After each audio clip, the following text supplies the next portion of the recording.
we the players, or are we just being played? I am the heard- game.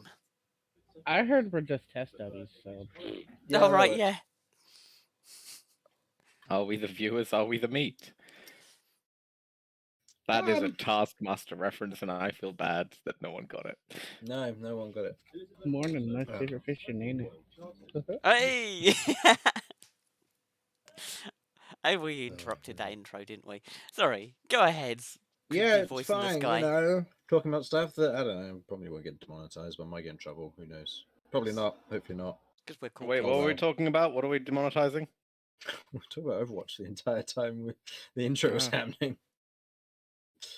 They don't care about us enough. Curve is gonna be right back. Otherwise, I'm here with my players: Cat, Hi. Kay, Food. Vinny, Hello. and Romulus. I am very depressed Why are you depressed, Romulus? because Cat isn't trying hard enough to kill those pathetic nerds. Wonderful. And yes, as you heard, Curve will be back in a moment. And I'm going to have to mute quite a bit today because we have motorcycles going around and it's hot, which doesn't help. So, are you all sitting comfortably? I suppose. Yeah, I'm I so suppose if I'm honest. Yeah, well, it's not too Oh. bad. I've got a blanket. Can't complain. You got a blanket. It's hot. My house is cold. Then light the fires. I thought about that, but The You're beacons g- are lit. you're going to The hear big- axing in the background. Gondor, call us for aid. Now we are getting demonetized. Yeah. Yep. No, I can't demonetize for that. It's been at least 20 years. All right. No, sorry, that's upset me. Oh, no! You Oh, got me in God. such an emotional level. I'm I having an can't emotional D&D. I'm going breakdown to over bed. I'm so done. Now that Oh, I've broken my God. players, let's begin. I'm glad you could all make it, and I refuse to stand by and let you call yourselves the Horny Squad. Regardless, I mean, we this are the troop horny of- squad, though. True, fine. This troop of random adventurers, Cat, Kay, Curve, Romulus, and Vinny, have spent some time of the day preparing and setting themselves up for the events of the evening, the annual Wizard Duels. Granted, only two of their troop was able to participate, Cat and Curve, with Cat making it through to the second round and Curve unfortunately finding herself against some stronger competitors. Now, after some downtime and some psychological duels, Cat has made it to the final round, which is a four-way free-for-all between the remaining competitors. Now we wait to see how everything unravels. As you stand near the entranceway, Cat, back to the platform, you can see that Curve stands nearby in the waiting room, not far from where you stand, with Hazel by her side. You can feel your heartbeat in your throat as the buzzing of the crowd and the announcements outside begin to roll on and continue. The final battle winds down with a victor being called as the satyr leaves the platform for a moment. As she leaves the platform down onto the flat where you are, she's handed a drink and waits and stands back in line as the air begins to buzz once more. You begin to feel almost these aches and pains from the previous fight beginning to set in, weighing upon you. You see what looks to be of the four that are left, including yourself, a shorter female human, her young adult build in a typical wizard style with lean frame, but sections of what look to be stark white flesh that are patchy across her exposed neck, face, and arms. She was the one that you witnessed pulling off her own arm, which seems to have now grown back. You also note what looks to be a peacock aviar, their brilliant outfit and thin strands of flowing letters otherwise pulling like threads from the outfit itself. You've seen that they seem to work with some form of illusory magic, or at the very least that's the impression that they've been giving off since you've watched their fights. And finally, the satyr, who has almost a strange alien or mythical energy to her, which otherwise has seemed to allowed her to outwit her opponents and crush them with ease. You don't entirely know what her magic consists of. But as you otherwise stand there with the rest of these individuals, waiting for a moment, you hear the announcement, your name cutting through the crowd along with the others, as each of you are called to the stage once again.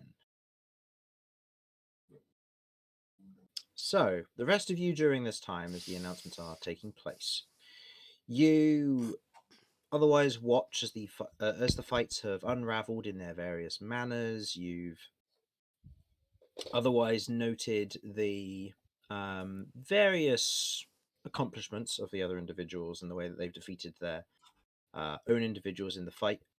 But more accurately, you all have perceived what seems to be some very skilled mages on a similar level, if not slightly stronger,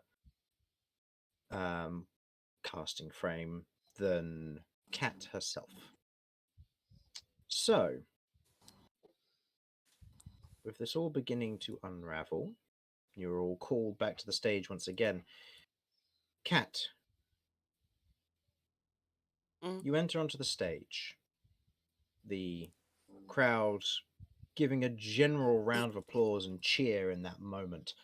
The echoes otherwise burning through your mind and into your hearing as you are directed to a corner of the arena, about 20-30 feet away from your nearest opponents and 45 feet away from the person across the way. You otherwise stand there feeling this illness, almost this uneasiness about this.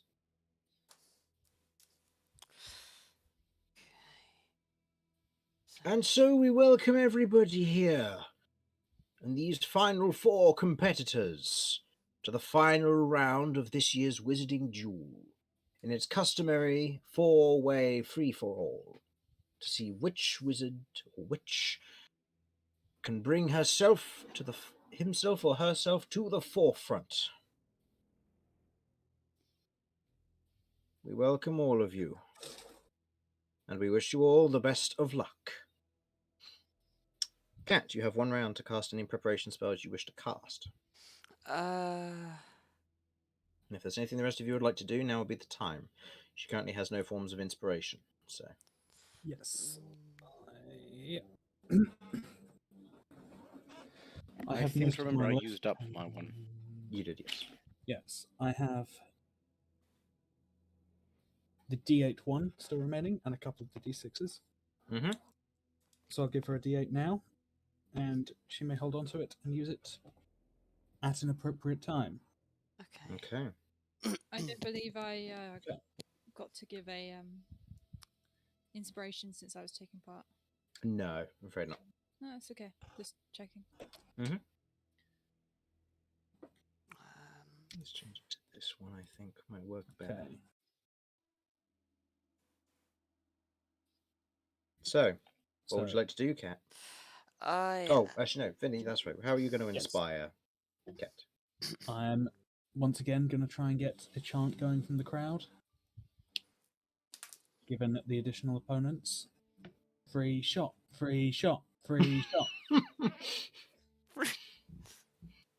Okay. I will say this is... Generally give me a performance check to see who's actually willing to join in on this one. Helps if I choose a color. Is this not... No, it's not. Hold on, this isn't there. Can I give him advantage with Kay joining in? I'll Okay. Advantage.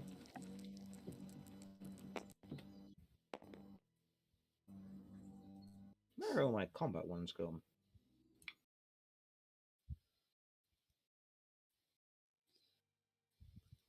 So No. for performance, that is a 19. A 19, okay.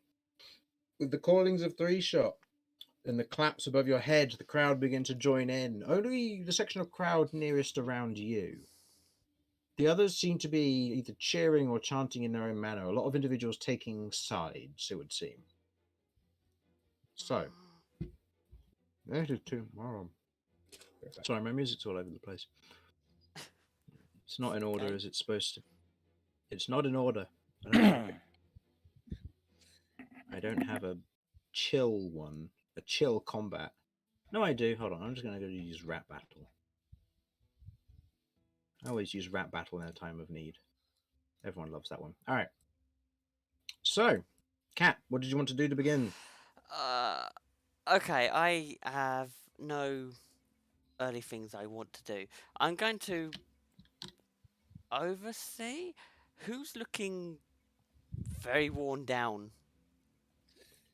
Looking at the individuals that you have before you, I'll say go ahead and make me an insight check to just generally get an idea about them. And so, oh, hang on, where's my character sheet? That's not a character sheet. That's a YouTube. This is what video. happens when you have 300 plus tabs, Jamie. Look, don't take my dreams from me. Oh, He's one of those people, everyone. Let it be known. And He I never closes a tab in his life. actually, oh, That's a 1. yeah. You it look is. around and you generally believe you are the weakest one here in terms of raw health and ability. You feel vastly outmatched. From my point of view, who looks like they're not doing so well in this? Go ahead and give me an insight check. I will say this will be with disadvantage given you'll be doing it from a distance. No, advantage, disadvantage is the same. 8. 8. Looking across all of them, Cat seems to be the most injured from what you can tell. You are aware that consumables were able to be used by these individuals in between rounds, and it's quite possible that these individuals have used health potions in the meantime, so they're probably in good condition for this. Given their confidence, they seem to be prepared for it. Okay. I will say you take in this moment the Sata otherwise just kind of does a light flourish just to show off a little bit, while the Peacock Aviar, you watch as their form begins to tear almost, shimmer and blur. And you watch as the human, the only like human amongst this group, and what seems to be one of the main attendees of the college rather than someone from further afield.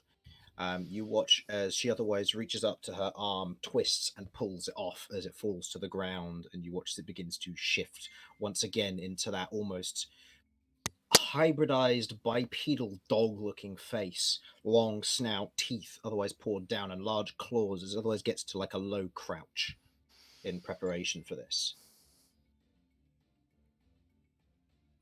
Okay. Begin! Go ahead and roll initiative for me. I get to roll 3 other initiatives. I am evading as much as I can for the time being. Okay. 19. So did you want to make your prepare? What did you want to make? Yeah, your so prepared action? basically, Just a I'm dodge? preparing to evade should Okay, I need to. so we'll yeah. say you're taking the dodge action for now. So what did you get? 19. 19. You're the first off the ball. Oh, cool. Okay.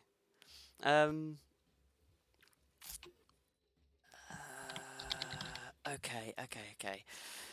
Right. Let's assess it. Who's looking at who? Is there anyone specifically looking at me? Do I look like I'm a target for someone? Do you wish to spend your bonus action to an insight check? Yeah, You're a I natural one think before, so it's going. I think I will. It will be a disadvantage if you're going to do a bonus action, or it will be a Nah, be regular bonus roll on an action. action. Okay.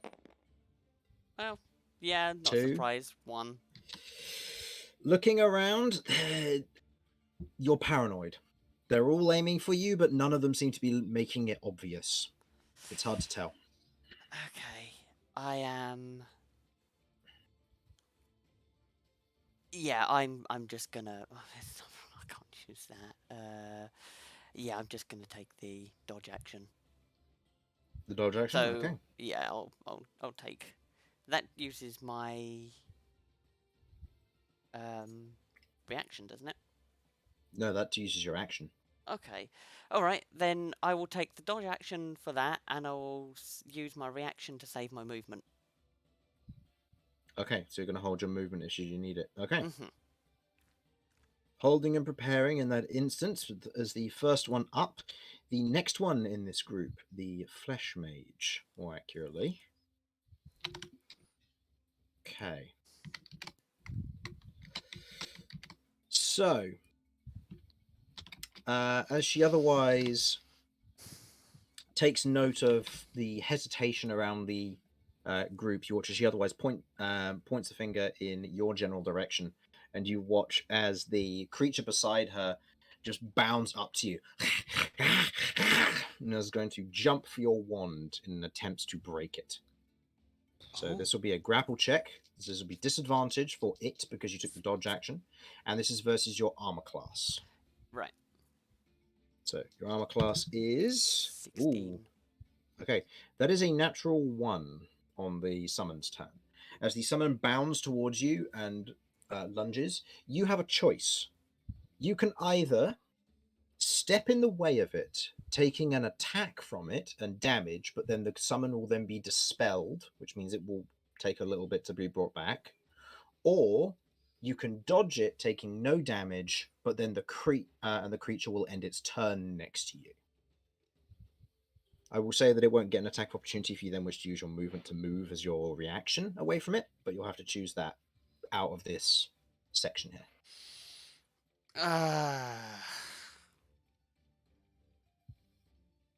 Yeah.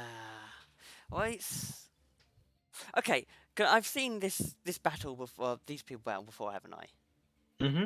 Is this one of them summons that will get dispelled after one round? No, this is a summon that will persist if it's not dispelled by doing physical damage to somebody. Okay, all right. So fine. standing in the way and taking damage means that you're forcing the summon to then be dispelled by an external wizard. Right. Okay. Oh, I don't have that much hit points. I am. Yeah, I'm just gonna dodge it and not take the damage. I can't risk the damage. Okay. Do you then wish to move? Yes. So this is a 20-foot by a 25-foot by 25-foot arena, right? It is a 35 by 35, and you're 35 by within like a 35. slightly inner square, which is 35 which is 30 on each side. Okay, I am going to move. Who's next to me in each corner? Like, You have the flesh wizard on your right, and you have the satyr on your left. okay. I am going to move 10 foot closer to the flesh wizard. Okay, noted. Yeah, Okay, I need to try and let's draw this. okay. So you take 10 feet. You move 10 feet closer. The creature, otherwise bounding past you and missing, skidding and almost falling off the arena as it pulls itself up. You otherwise move and push to move slightly closer to them. I'm going to roll to see if they pay attention to you or if they're going to. Okay, they're not going to pay attention to you. They are going to pay attention to the person adjacent or next to them, which would be the illusionist. Okay, or the aviar, I should say. At which point, they are going to spend their action as they otherwise kind of pull their as they pull their other hand back with the wand in place, spiral it, and otherwise shoot outwards what looks to be some form of kind of a thin greenish beam as it shoots towards them. You note that around the edges of it, you see these rings appear along its length, and you note that they seem to be some form of runic magic. Okay. So, make the attack roll for this, or is it a saving throw? Need to double check. It is a attack roll, so that will miss the illusionist because it's with disadvantage. So that's a miss. As they otherwise shoot out this beam. Actually, no, with the mage armor that would still hit. Sorry. So as they otherwise shoot out this dark greenish beam, it shoots towards them, spiraling round with these rings of runes as it strikes into the illusionist, doing a healthy chunk of damage to them before the individual does not proceed to look well as they are poisoned. Okay. Which one's poisoned? The illusionist. Okay. I'll be keeping track of this, don't worry. The illusionist took quite a good amount of damage. Okay. They are then going to kind of stay back and stay to their corner to a certain extent. You then watch as the satyr otherwise looks over at you and sees how close you are, well, with relative proximity to the other one, looks over, and in an instant motion kind of flourishes her hand. I would like you to make me a strength saving throw, please. Oh, come on. Oh, no. Flesh Wizard failed. Oh. Can I use that D8 right now? You can. That is, I mean, my strength sucks ass. That's like So a that's 9. Okay, that fails. So with that, you will take. Nope, wrong dice. I need to use d6s, not d8s.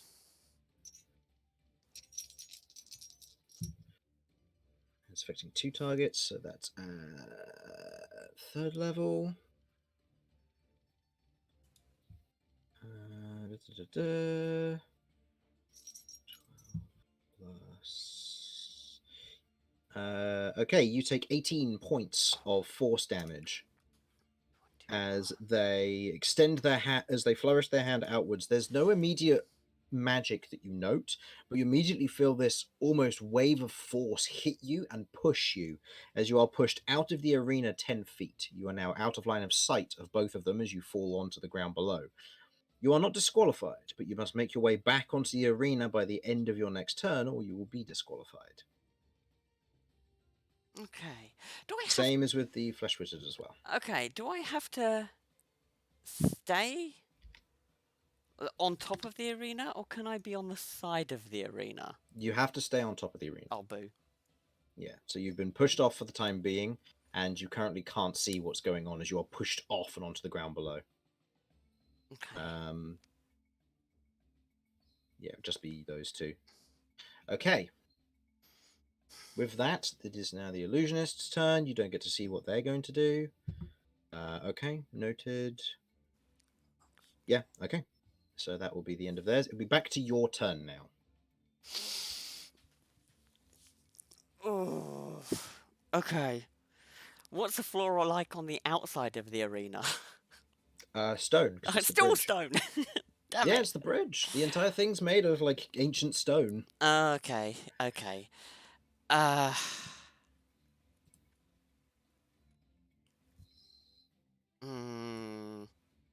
low are you? Quite low. Are you Quite single low. digits? Yeah, I am. Okay. So ultimately now I face a choice. I'll actually say at the top of your turn, Vin, are you going to continue the chant or something else to provide inspiration somehow? Yes, I'm going to try and keep the chant going. I can give you a d6 this time. Okay. Yeah, I'll move that. Go ahead and give me a general performance check to see how things go.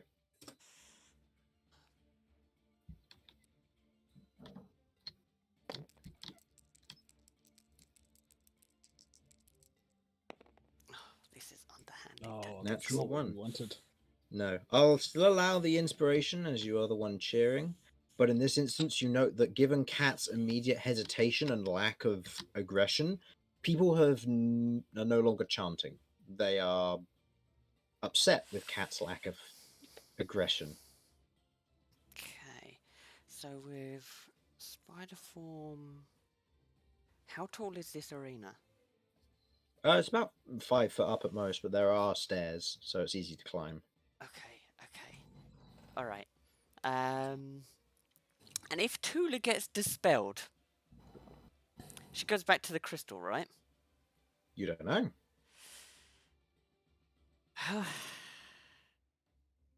It's a risk that I have to take. It's not the crystal that's targeting, it'll be her. Okay, I'm going to make a break for the stairs, and I am going to. Well, when I get up the stairs, I'm going to see where they are to start with, if they move closer or not. As Okay. I run by, if there's stairs on the way to the flesh, the other person that was Flesh knocked down, wizard, flesh yep. wizard, then I'm going to send Tula to spray soap in her eyes. Okay. It's really underhanded. Go ahead and make me an attack roll for Tula. This will be with the. I'll say this will be your spell attack roll. So. Okay. That's 19. 12. Okay. As you otherwise kind of quickly bound up the steps, you reach the top of the platform again, and you can see that the Avia has moved to a certain area back the ways, and you can see their tail feathers are currently glowing kind of this bright purple and blue. I'll say go ahead and make me a wisdom saving throw with advantage, because you didn't start your turn within the radius. Oh, good God. In this instance, and you are focused on something else. Okay. With advantage, so that is a 14? 14. Are you Yeah. not proficient in wisdom saves? Oh, no, I am. Sorry, I was looking at just my straight upwards. That's plus 2. So that's 17. Plus 2, 17. Yep, that's a success. As you otherwise look over, you get a general idea that there is some form of hypnotic magic being used, and you are not affected by it on this current turn, but it is going to be a persistent effect and a worry for you should this continue. Okay. As you send Tula over, Tula floats over a kind of a quick, expeditious motion and sprays soap in the Flesh Wizard's eyes. Yeah, no. In this instance, you watch as she otherwise kind of, as her eyes are covered in soap and they now begin to burn, she also begins to almost cry out, not in pain, but not in danger necessarily, as you have now blinded her. At this point, Dispel Magic is cast on Tula, and Tula returns to your jet. Okay, cool. How close are them two to each other? Who? The remaining two that aren't in the arena, that are in the arena. About 15 feet apart. Okay, I'm going to get within 20 foot of them. Does that Tula thing count as my attack? Or can I cast an attack? That would have been your bonus action, as Okay. is effectively with a familiar. So. All right, then allowed it. I'm going to get within radius of them, and I am going to cast Elemental Detonation between the three of us and shield rid myself, and that is the last of my consumables. Okay, that's your consumables. Go ahead and roll me a wild magic, and then roll me the damage. And it's a dex save for each of them, correct? Yes, it is. Okay. Saita has advantage on this. She... What's the damage on is she proficient in these? No, she's not. So, no, that's a fail from the Satyr. And the Avia succeeds. So the Avia will take half damage, the Satyr will not. So that's 26. 26, so half to you. And 26 to you, okay. 26 points. Okay. I lost 5 of them, so I'm down to 3. Oh, she took half. She was already wounded. Or they were already wounded, I should say. Okay. Okay, with that, you otherwise acquire yours. What damage type is it, if I may ask? It was a... Hang on. You have 1, 2, 4... or all of them but 5 to choose from. It was fire. Fire. Hmm. Okay. As you otherwise cast the elemental detonation, you watch as it grows, expands, and then is smothered by the smothering crystal because you chose fire damage. Oh, So it does half damage to each of them. Just to check, I thought this I area thought- was outside yeah, of the. I thought that. It's just outside the city, but the smothering crystals go until you're a significant way along the bridge. Oh, I thought fire damage. That was worked in why here. because I remember I said that last session when you were like, "Oh, it could do fire," and I said it'll be smothered by the smothering crystal. Oh, So Wait, didn't choose somebody use fire Yes, they did. before and it didn't get smothered? Yes, they were using ethereal fire, which does force damage. Oh. okay. I didn't realise that fire still gets affected by smothering crystals Yep. here. Awesome. Good to know. That just makes it more interesting. Dang. Okay. Okay, and your wild magic doesn't go off. No. Okay. So, is that your turn? Remember, you will also gain, because it's half effect, you'll also gain half the temporary hit points as well. Oh, Rounded down. damn it. So where you would have gained, what, 13? 26. I've gained 13. So you gain 13. Yeah. Okay. Oh, that's not good. Okay. Okay. With that, I then move on to the Flesh Wizard's turn, who is going to, for the start of their turn, they're going to spend an action to try and clear the soap out of their eyes so they can make it back. Versus, what would you say Tula's spell save DC is? Or what's your spell save DC, rather? My spell save is 15. 15? Okay, no, that's a fail. So as much as she tries, she is unable to, and she's going to try and make it back to the stage. I'm going to roll a survival check for her. No. She doesn't make it back onto the stage and is unfortunately disqualified. Her summon, on the other hand, now has free reign to be as brutal as it wants to, as she is unable to make it back on and is given the command to attack. You are still the closest, and it is going to leap towards you and make an attack against you. Okay, that is a natural 14 plus 7, so 21. Yeah, that hits. I don't mind telling you that because it's going to die in a second. And so it gets to make one good swing. Ooh, for 9 plus 3 damage. So you take 12 points of slashing damage as it leaps on towards your back and makes a massive slash towards you. You feel the pain and the immediate shield of your magic be torn through as the summon then rolls to a stop and is dispelled by another wizard off the side of the arena. Okay. Well, at that point, then, I mean, I'm on 7 HP. I'm done. It's not your turn. Oh, can I not call if I've taken damage? If you've taken damage, do you wish to, as a reaction, call it? Can I? Or do I have to wait until my You turn? can spend your reaction to do so if you want to, or you can wait. It's up to you. I'll wait, but if they're gonna attack me, then I'll call it. I'll just. If they concede. make an attack, the attack goes through and then it gets called. It's Oh, in okay. response to damage. So if you wish to call it, now will be the time. Yeah, I'm I mean- calling it. Okay. Well, Okay. hang on. Can I talk to the party first? What do you lot think? I personally have got 7 HP. That's fair, but like, have they been throwing hits around that would overflow your hit points? You don't know. I mean, the most damage you've taken is that 12 damage you've taken from that hit. All of their other attacks haven't really done anything to you yet. You've seen some damage be done by the others, but you're not entirely sure how much. Okay. Okay. I will. I will wait. I will roll a dice. That's about right. So Okay. 3 and up, she stays. 3 and up, she stays. Okay. So 1 and 2, she bows out. Then she bows out. She bows out. Okay. With that slash, as you otherwise kind of keel forward a moment, you feel like that pain before you kind of put your hand up in a moment of surrender as you are otherwise removed from the arena as the fight continues on between the other two. To which I'm going to roll to see if the satyr is charmed by the feathered effect. There's advantage on this. That is a success, so they remain uncharmed. Make an attack roll. Nope. Yep. And 3d8.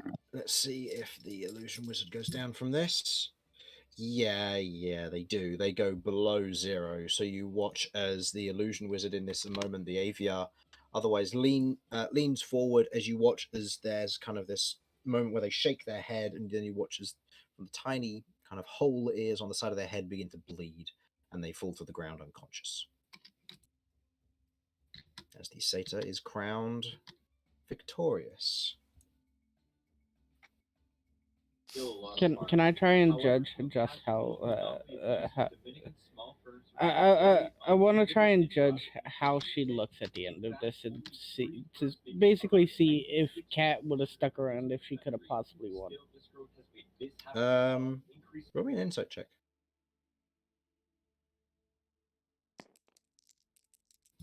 Actually, I'll say insight or medicine. Your choice here.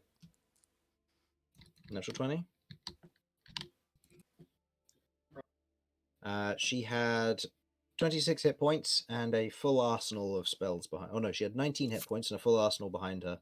The strongest person was knocked out by Kat, who was the flesh wizard, who had the most health, with 26 hit points and 10 temporary hit points. I see. So it was probably best that she bailed out. Yeah. Yeah. As the satyr otherwise lifts her arms, otherwise victorious from this. The crowd scream and shout in their own way, but for the party, it's a loss. An unfortunate one, but still. I tried. Kay's interested in how her magic tastes now.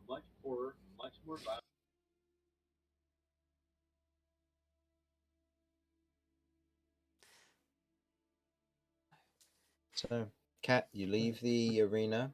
You see Curve and Hazel are otherwise there.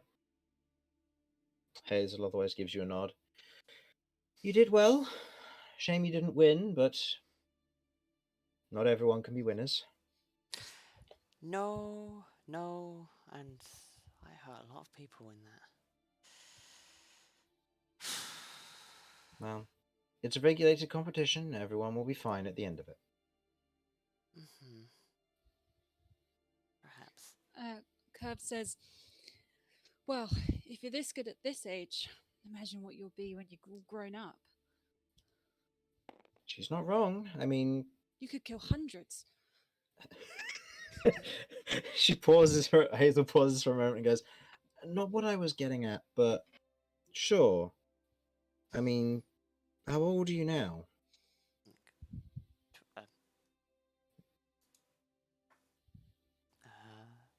You went to say an age and then you hesitated. 14 was the age that you provided her previously. 12. Cool. 12. Shh. 12 whole shush. 12 whole shush. Oh, it'd be under by 12. I was looking in core. Oh god, that's terrible. 12. Okay. People at the age of 12 are usually just applying to learn their first cantrips. That you stood toe to toe with your peers who were, at the very least, from the looks of it, seniors who are 17 or older means that you... Frankly, they should be embarrassed that they all got beat. That got You're their not shit there at the beat. moment, Romulus. This is just locker room talk between the ladies. Oh. Well, I mean, with my lineage, I'm not surprised.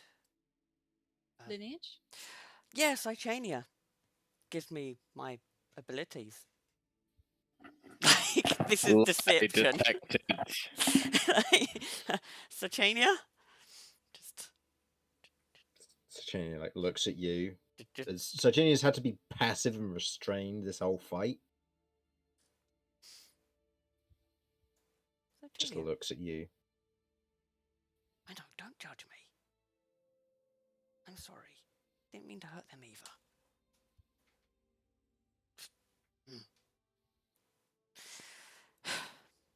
Anyway, come into the finals with something. Yeah, absolutely. They were a lot stronger than I thought, though. Well, I believe now we're to head back into the city. You are still under city arrest, which means we can't stay out here any longer than we need to. Let's head back to the others and let's get out of here. Mm-hmm. Okay. I am going to... Yeah, I'll...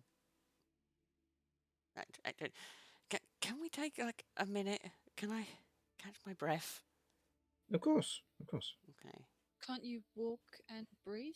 I'd like to take a rest. It's been intense. I mean, we don't have that long. A short Centaurs. rest or a long rest. Centaurs are reverse sharks. They can't walk and breathe. No, we can't walk and breathe. Why do you think I have to stop every couple of seconds? That's why I've got a fast movement pace.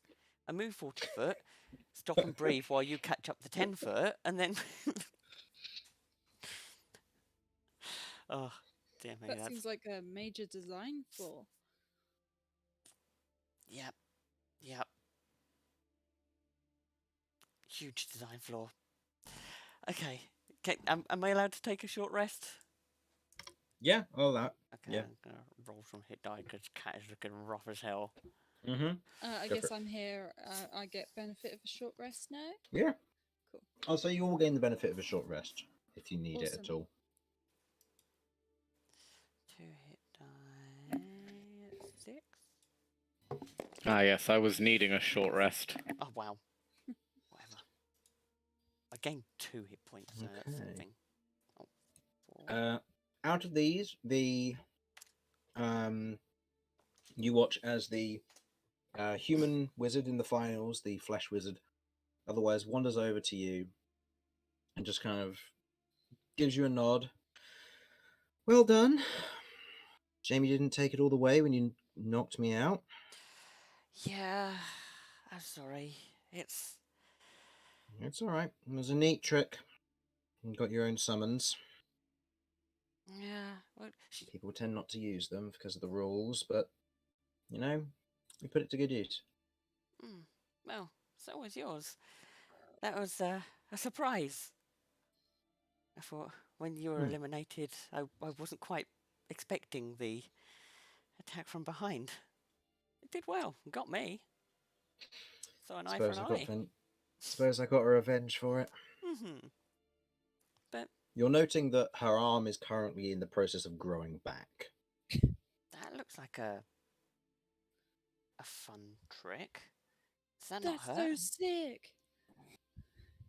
It's part of the magic. Can you give me an extra arm? Huh. For a short time. Do you want me to? Don't encourage her. Yes. Oh. Okay. And seeing as you're going to be taking the spell willingly, okay, hold on. I need to see if she can give you an extra arm, or if it specifically ends up as something else. I think they should use the mass version. Armageddon. Oh my god.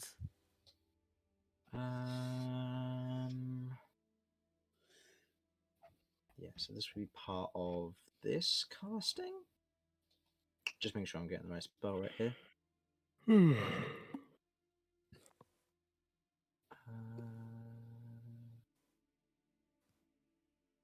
No. Unfortunately, no, I can't give you another arm. I can change your current one if you want. What can you change it into?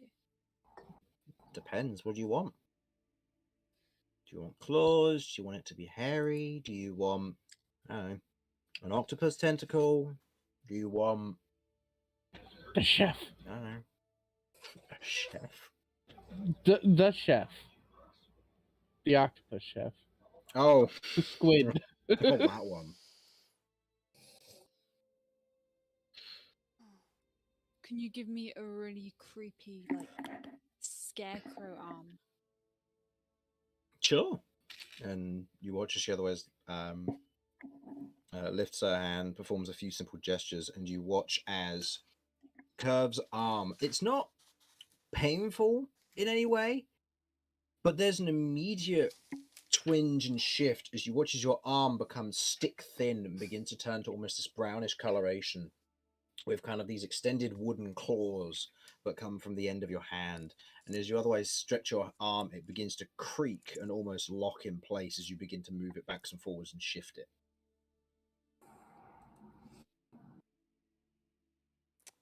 Fuck. How long does this last for? Up to 10 minutes. Aw. Well, I want to show the others. Curve goes bottling out of the room towards the rest of Yeah. the party. I mean, introductions haven't really been made, but I'm Kat. I'm going to hold my hand out. Ah, Celty. Salty. Well, it was nice one meeting you too. Hmm. Wish, You don't wish see we many had- others using rune magic. That's what I'm most No. intrigued by. Oh, fair. I mean, I was taught some of them. I've made one now. Yeah, As in designed your own, or yeah. You just kind of, I broke down the fundamentals and I created one. It's a life Oh. rune. interesting. I can't say I've done anything like that. I've got what the runesmiths get taught in the college, but it's more of a specific art for runesmithing. What do they teach you in the college? I've never actually been to college. Well, it's restricted for the most part. You have to be an above and beyond excelling individual in your class in order to get access to it. I myself only have access to 2 runes. I have access to the Disruption rune and Cascade rune. I've never heard of either of them. The Disruption rune effectively messes with someone's ability to focus. It's quite good at, if somebody's focusing on a spell, like the one I'm focusing on now, if you were to cast a Disruption rune on me, it would disrupt it, help breaking my concentration and focus. The Cascade rune, which is the one I cast in the duel, is a prolonging effect. It causes the effect to reoccur in a few seconds after it initially hits. In other words, it casts the spell twice, but the second time it casts it at its base level. Oh, that sounds interesting. Yeah. So in other words, in her case, she cast Ray of Sickness on the target, and then at the beginning of the next turn, when they fell unconscious, they then took an additional spell of Ray of Sickness, so they took an additional D8 damage while they were unconscious and failed a death save. So, Okay. yeah. Okay. That's useful. So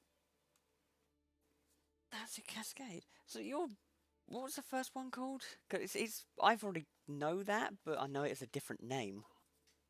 Disrupt. Disrupt. So I know it as break. I guess they could have the same sort of effect. That's interesting. I'd love to learn this cascade rune that you've got here.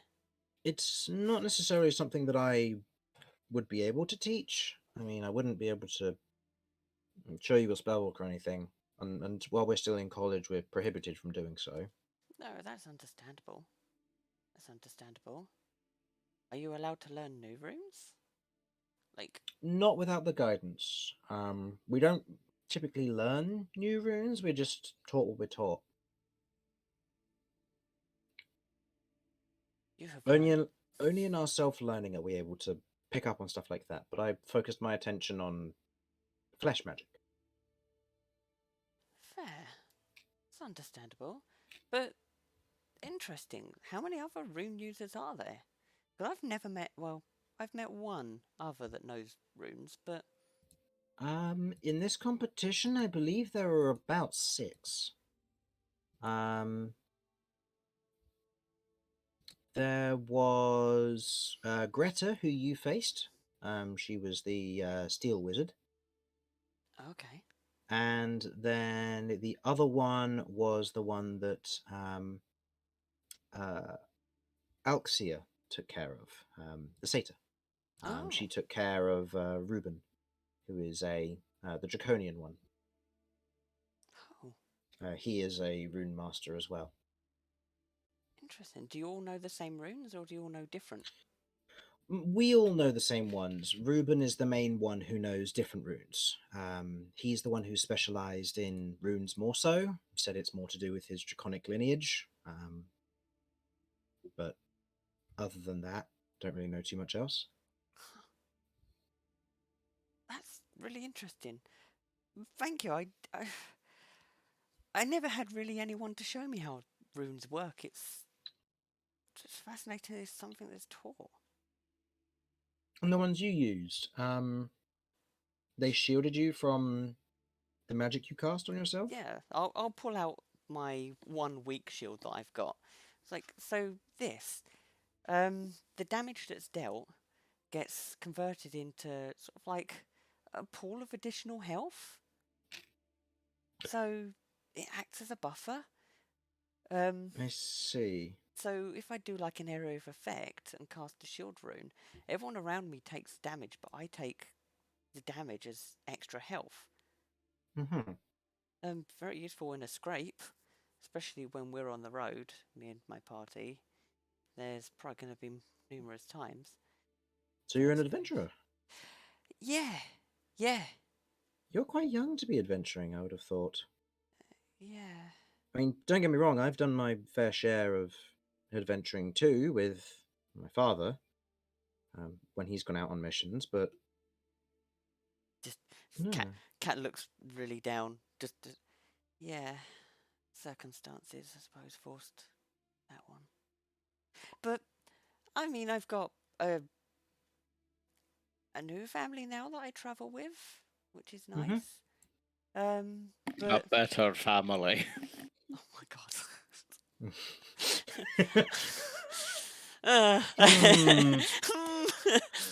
But I mean, and I've also got Sychania. She's Met your family. We're better. she keeps me company.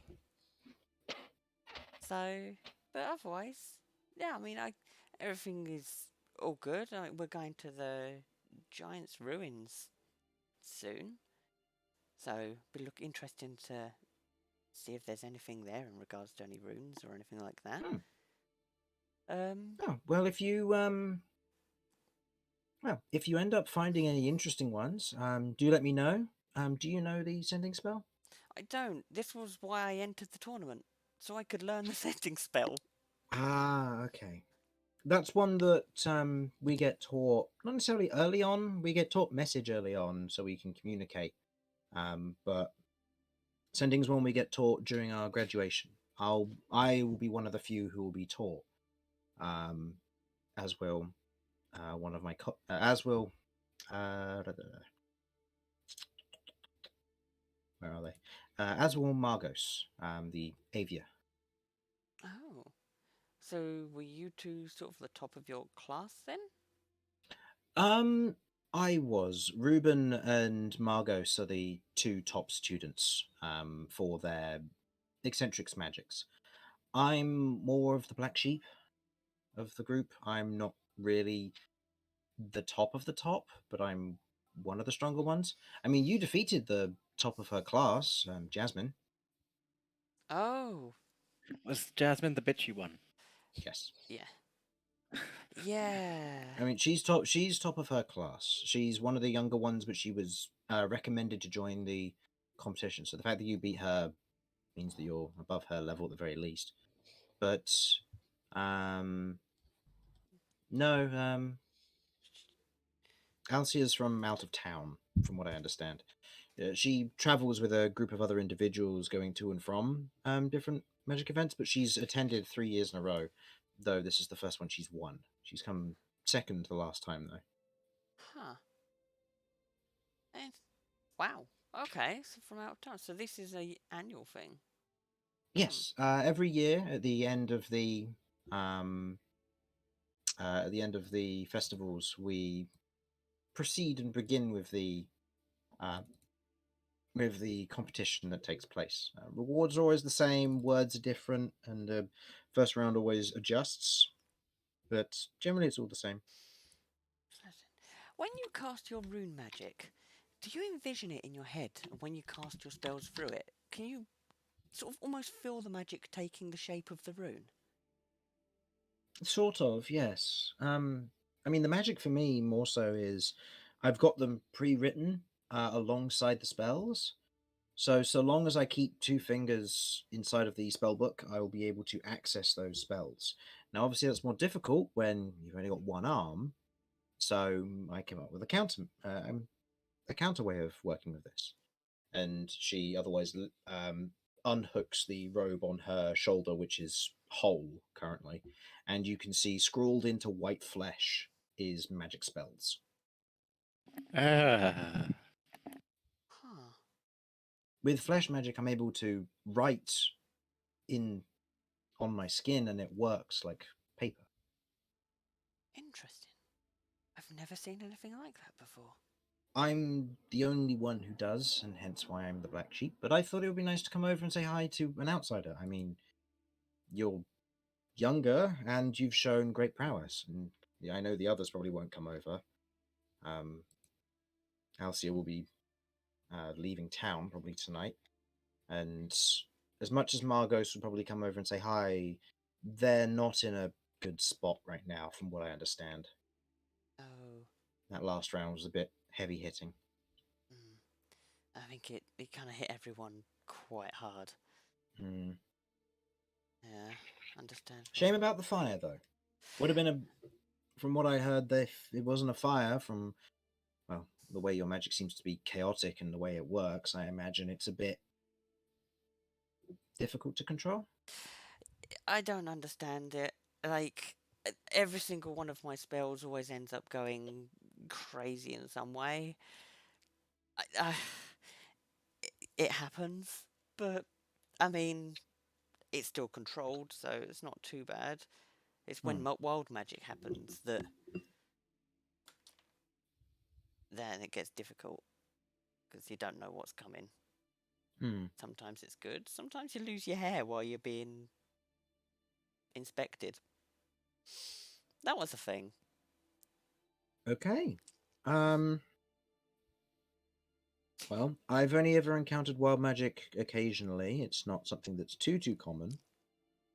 But it does happen more so around here than other areas.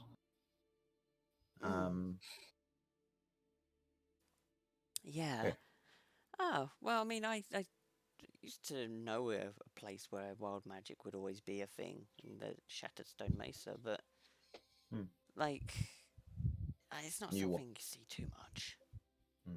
You watch as a few moments later what looks to be kind of this broad-shouldered looking human in wizard robes otherwise comes over and kind of wraps his arm around Silty's shoulder and goes, you did well. Who's your new friend?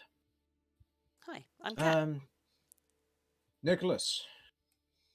Shame we didn't get to fight. Things don't always go well for my magic. But hey-ho. Yeah. I didn't expect it to be as intense as it was. Well, the tournament's not against you as much as it's against me. I'm what's known as the Butch Wizard. Butch Wizards.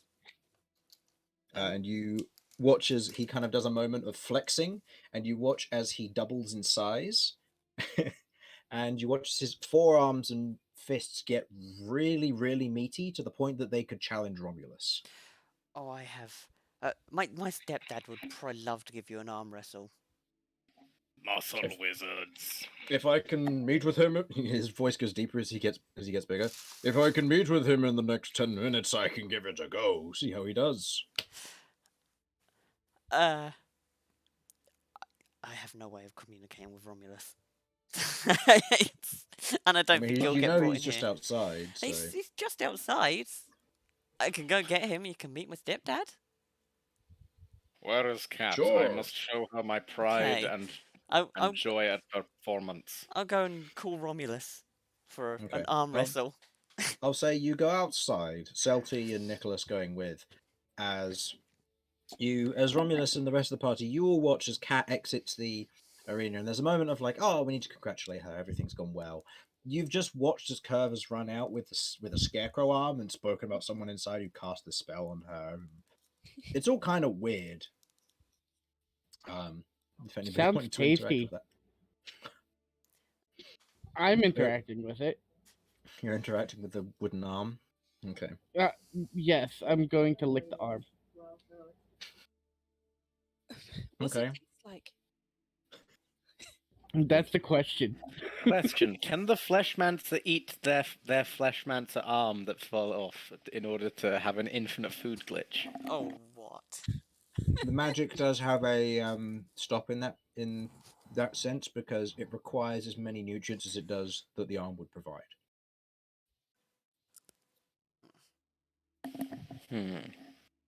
So at best, it would be a stopgap measure. Yeah, it would be one of those things that you'd be able to fake eat effectively. Because Trick any your body into nutrients- thinking it's full, but it wouldn't be. Yeah, it would be one of those things. It would be a way to stop yourself feeling hungry by keeping your stomach full, while also meaning that you're going to be burning nutrients quite quickly. Well, I mean, That's actually perfect. I need to learn. If you had a supply of like rations, but just really liked the taste of your own arm, Oh. Well, here's the thing. With the way the magic works, you don't know entirely how it would work, but the arm doesn't come off and then can be used for a long period of time. So, something to keep in mind. Hey, Romulus. Yes, my dear daughter, I want to tell you I am incredibly proud of you, and we will crush them next time if there is a next time. Well, this happens every year, so maybe. But do you reckon you could give this guy an arm wrestle? His name's Nicholas. You just see this really surprisingly large, nearly 10-foot tall human just standing there with like these really swole muscles and this stretched wizard's robes, which is open at the front where the buttons have come off and the shirt has otherwise been torn down the middle almost on purpose. As he stands there, looking you up and down. Pleasure. Pleasure indeed. Let's go. Clonk, Okay. arm down. Clonk, arm down. All right. God, one of these. I'm just waiting until I get my next level, because then I can become big and also do a rage and be like, wah. Mm-hmm. All right. So, give me a strength check or an athletics check, please. I would like to rage if we're doing this. Mm-hmm. Okay. So you and him will have advantage. Thanking you. Okay. Okay. First roll's pretty bad for him, unfortunately. That's an 18 for me, which is plus 8, so that's Okay. 26. 26 versus his 15, unfortunately. As you otherwise arm wrestle, kind of pushing his arm back. There's this moment of hesitation for him, and he's like, "Oh man, this person's strong." As he otherwise meets your gaze and is going to try and push back. Actually, as part of this, he is going to. No, he can't do that yet until you fail the check. So go ahead and give me another roll. Still with advantage from the rage? Still with advantage from rage, yep. That is a natural 20 from him. Actually, get a Well, natural 20 to meet. no. No. But it's decent. It's 25, but it ain't a natural 20. No, with a natural 20 for him, with the +5 bonus, that is a 35, as he has a +10 modifier to these. Oof, at the very least, I am holding my own. That is true. However, this counts as 2 successes in his favor because it is a natural 20. So in this instance, as you otherwise push back, as he pushes back against you, you see there is this flex and this arcane energy that just powers his raw and sheer muscles for this. Go again. One more success from him and he wins. 2 more from you and you win. It's first to 3. Oh, that's only a 19. And that is a 28 from him. Wait, can I use my inspiration? Yeah, go for it. On the muscle fight. Do Yep, I reroll one? Reroll one of them. Reroll one. Yep. You will need a natural 20 to beat this, I will say, if that changes your mind. Oh, Wait, what did you say his score was? 28. 28. Wow, I would need a natural 20. Nothing ventured, nothing gained. Ah, Okay. nope. Okay. Can't believe Vinny wasn't going to help me out with a bardic inspiration, the bastard. Look, but in this instance, he was able to use, because he's a magic user, he was able to use his skill graft ability to be able to steal half your proficiency to use for himself when you failed that check. So he gave himself an additional +1. Bastard. Granted, it didn't matter too much, but it Shit. meant that it knocked you over to a natural 20. But yeah, Cat's thing had like a prize riding on it. Yeah, this is just honor. It's like that's. Yeah, I'm not helping you out with that. You're on your own. So, as he slams your arm down, winning the arm wrestle, the very, very small crowd of people who have gathered, most of them are still either filtering out after the duel and heading home, or going to enjoy further drinking and eating throughout the rest of the evening, or there are a few wizards who have otherwise gathered with their families and are now heading home, watching this barbaric display in the middle of just off to one corner of the street on a barrel. It's unheard of, but as he otherwise wins, he otherwise stands up, puts his wrists on his waist and goes, "Well done." Well done to yourself. I must say, I've not met many muscular wizards. Ah, known as a frenzy wizard, good at punching people in the face and being a frontliner. Seems a good use of magic, in my opinion. But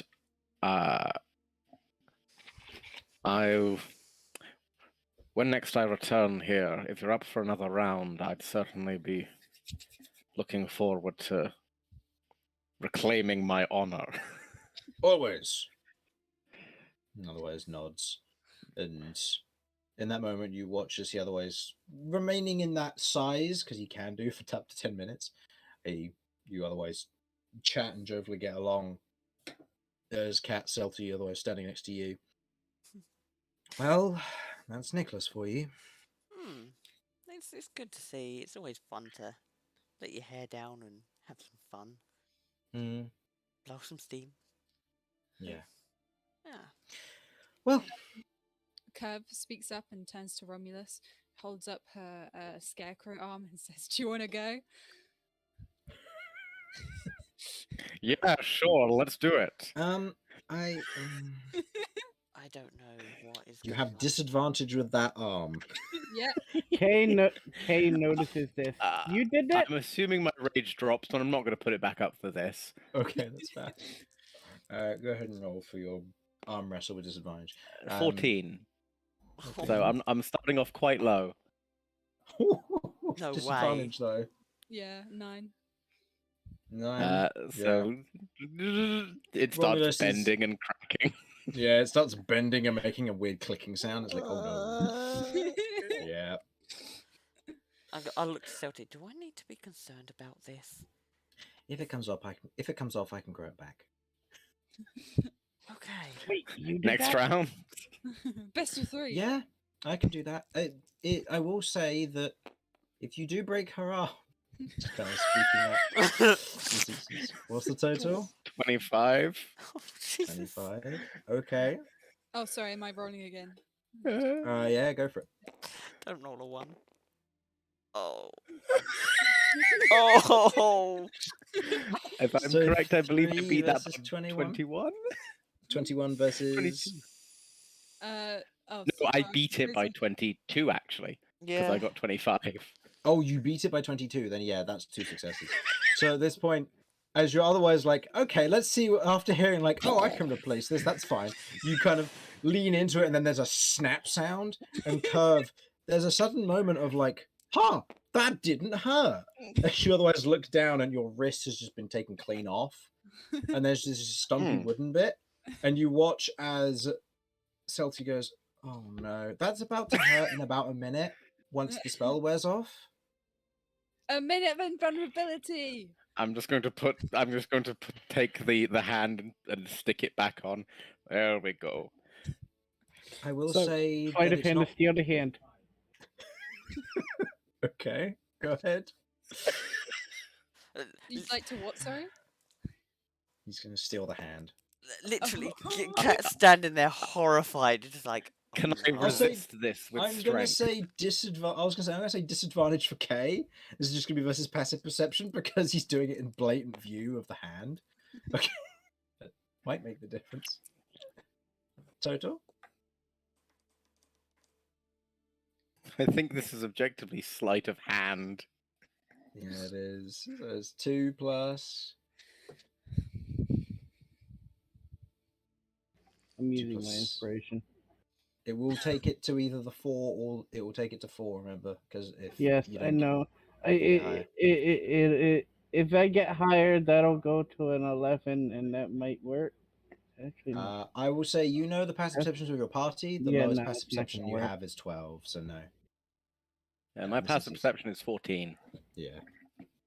Yeah, as you otherwise go to kind of yoink the hand, Romulus otherwise has it. It's still in his palm. As you kind of grab onto it and kind of try to slide it out of his hand, he's just looking at you with the. That Let me is see. someone's hand. Put it down. I want to see something. I'm just gonna lift K up with one arm, move K over, and then put the hand back on Curb's stump. We don't take people's hands. You did. What, that was a sanctioned duel. If you would like to take Curve's hand, you're going to have to go win an arm wrestle. Okay, I think we've arm wrestled enough. Can you fix this hand? If you hold the hand to the stump, I can heal it the moment that I drop the spell, and I might be able to fuse them back together well enough that they're not going to require you to regrow it. If you need to regrow it, this is going to cost you because it's not free. Is it just healing that you're going to be? Yes. Okay, I'm also going to do the same because I have one first level spell left. I'm going to my free heal rune, magic missile. Also at it as soon as it happens. Okay, so this will be timed. I would like to, if I can, I would like to provide advantage to at least one of them with my knowledge of medicine to be able to assist getting it back on properly. Okay. I'll say in this instance, give me a general medicine check to make sure that they're holding the scarecrow arm the right way up. Oh god, no. Upside down. I want to do it upside down. So in this instance, with your medicine check, you correct Romulus's holding of the arm because it's very difficult to tell which is the upside of the arm and the lowest and the backside of it. When there's no clear indication, it's just a length of wood. So, so you otherwise correct them in that, as they're otherwise holding it the wrong way. And as the spell is released, you watch as the hand and Curb's arm shift back, and you note that there is an immediate seam around her wrist where it's snapped, but it's not clean, as both Cat and Celti are going to use magic for this. The magic that Celti's going to use, Curve, please go ahead and consume one of your hit dice, and then roll me a d8. How do I consume a hit dice? I've never done this before.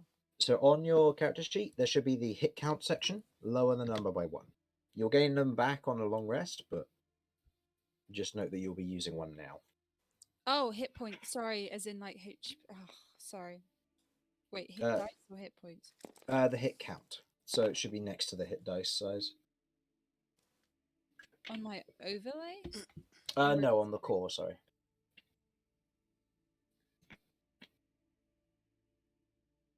On hit the count 3. Yep. And was there something else? And roll me a d8 as you are consuming a hit die to do this. Okay. And Cat, what damage did you get? She's got 9 points of healing. 9 points of healing. Plus... Ooh, so what? 1 plus 3. Plus spellcasting ability modifier, which is +4. Wait, is it +4 or is it +3 for you? +4 because you're an upperclassman. So that is a total of 8 plus 9. So you are healed for 17 hit points. Now let me roll for the damage. So Romulus, how much would you, or I should say Harlan, how much do you estimate a clean break of someone's limb during this spell is? Well, let us assume that obviously it's a lot easier to fix wood than it is to fix bone and flesh. I'm going to say minimum of 1d10, maximum of 2d12. You're incorrect. It is 3d12 for this spell. Well, I tried. You tried. That's cocked. So that is 16 points of damage, which you healed 17 points of damage. So you take no damage, and the arm is still attached. About that, I forgot Or the I've got hand to is still halve attached. healing. Oh, why did you have to say that? So that's It's not 12. shield. So that is 12 from 16. So you take 4 points of damage. It hurts. Oh, There's this immediate flash of sudden pain which wakes you up, followed by a soothing sensation of magic healing, followed by this is gonna be bruised tomorrow.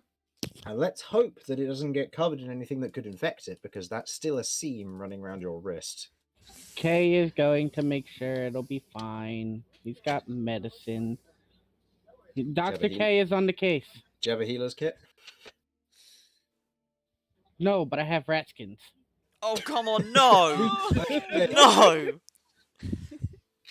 Okay, Kat's gonna get one of her bandages out and wrap the seam up. Aw. Okay. I'll say with the bandage, that's okay. We've Wrapping it in a rat skin? Yeah, no. That couldn't possibly end well. Oh. And this is why I'm constantly trying to improve to be able to heal them and help them. I understand. That's the real plight. I'm the same. I'm usually more of a supportive caster myself. But it's been a pleasure meeting you. Kat, was it? Yes. That was... Well, if you do end up picking up sending, keep in touch. I will do. I will do. What's your last name? I don't know if I need your last name for sending. You shouldn't need my last name, no. Okay, cool. But in case you do, it's Bronze. NZE. Cool. Thank you. Well, it was really nice meeting you, and hey, I didn't win, but there's always next time, I guess. But made some new friends, I like to think. Indeed. Well, take care. You too. And Otherwise nods, and they part ways. So, As what's they just get the out of, party? I was just gonna say, as they get out of earshot, Kay's just gonna turn to Vinny. It took so much not to bite them.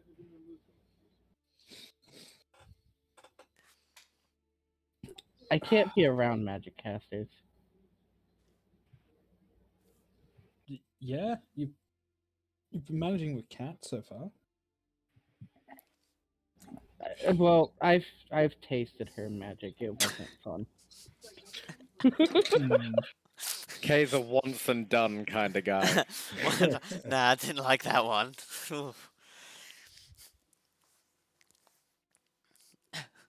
You know, you've actually reminded me. I need to taste Curve.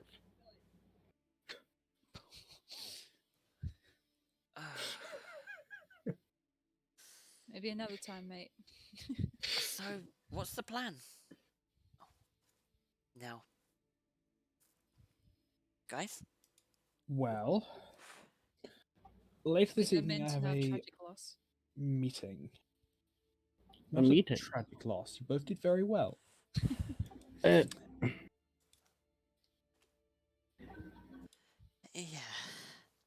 Thanks. That was, Well, my mum always said that if you don't win, you lose. That is how winning works. What about if you win a lottery where if you win you die? Then if you lose you win. Is that a thing here? I don't know. These Zakers crossing people are fucking savages.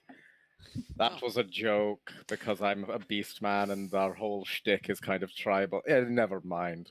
Like you'd say this, generally like calming the people around you who are like calling us savages. No. Well, unlike you, my mum said that sometimes a loss can be a win. Your mum Yeah, has- you could have died. Mm. She was still going strong at the end. I've made some friends, really. I'm not surprised. They were very strong, all of them. But, I mean, okay, I lost the fight, but I've made 2 new friends. And I've seen other casters that use rune magic. I haven't met any, and it's taught in the college. This is something that's a lot more common than I thought. To me, that's a win. Okay, I didn't win the fight, and I didn't get the spell that I wanted, but Can always steal it. we're not going to steal it. Why No. not? Luke and Hazel, or Locke and Hazel both look at you and go, "No, you're not going to steal it. I wasn't going to. In fact, we're going to head back to the Firefly Stacks now." Mm-hmm. But you said you had a meeting, Vinny? Yes, later this evening. The information that I was going to get from the agency. And they've put me in touch with someone who can tell me some more. So I'm going to be going there. The agency? Don't worry about it. Deception check. I like to imagine he's just done the whole like Jedi Force trick. Don't worry, Don't worry about it. We'll see. Depends on this roll.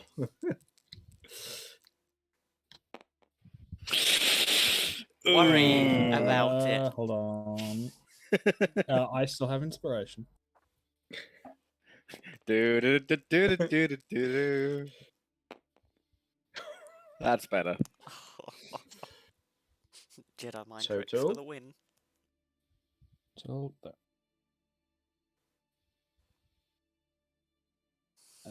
25. 25, okay. You beat his 23. Oh. Now, do I roll for Hazel as well?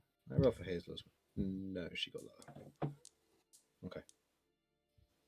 Alright, so they're both kind of looking you up and down. There's a moment of like, should we worry? And it's like, nah, it's their last day of being kept out of things, and we know they're not dangerous. It's fine. I mean, they don't Should we necessarily worry? know Nah, we'll just that. write it up in the report later. Yeah, so if you guys want to come along, I don't think it's a private meeting. And Sure. I'd be interested to meet some interesting people. Yeah. Where is it exactly? Believe I read. Don't worry about it. Don't worry about it. Roll me a deception check, Romulus. My one was In the clearly a city. joke. My one was a Oh. joke. All that matters is that it's in the city. That's fair. It's Yes, but where is it exactly? Are we talking?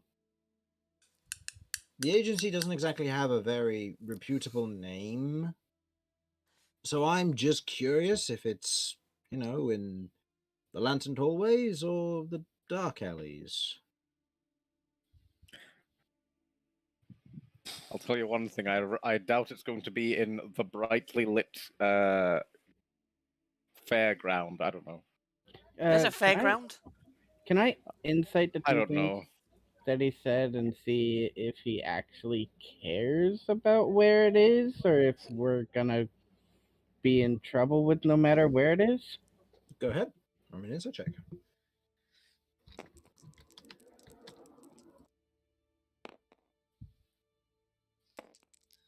Inspiration this time?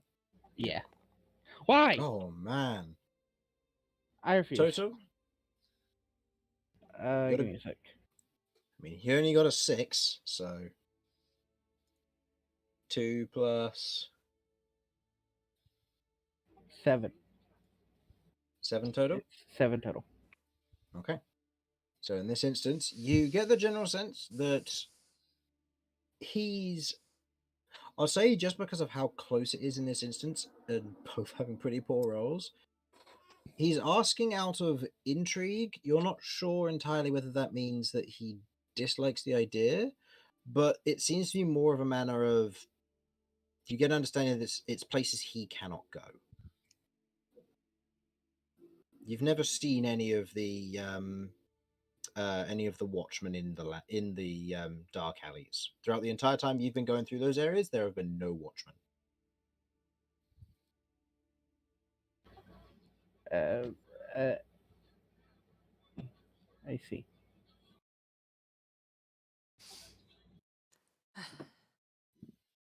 You can tell him if you want. Okay. And just for my own memory, I took down the name of the place. Was it in the dark alleys, or was it? Yes. Yeah.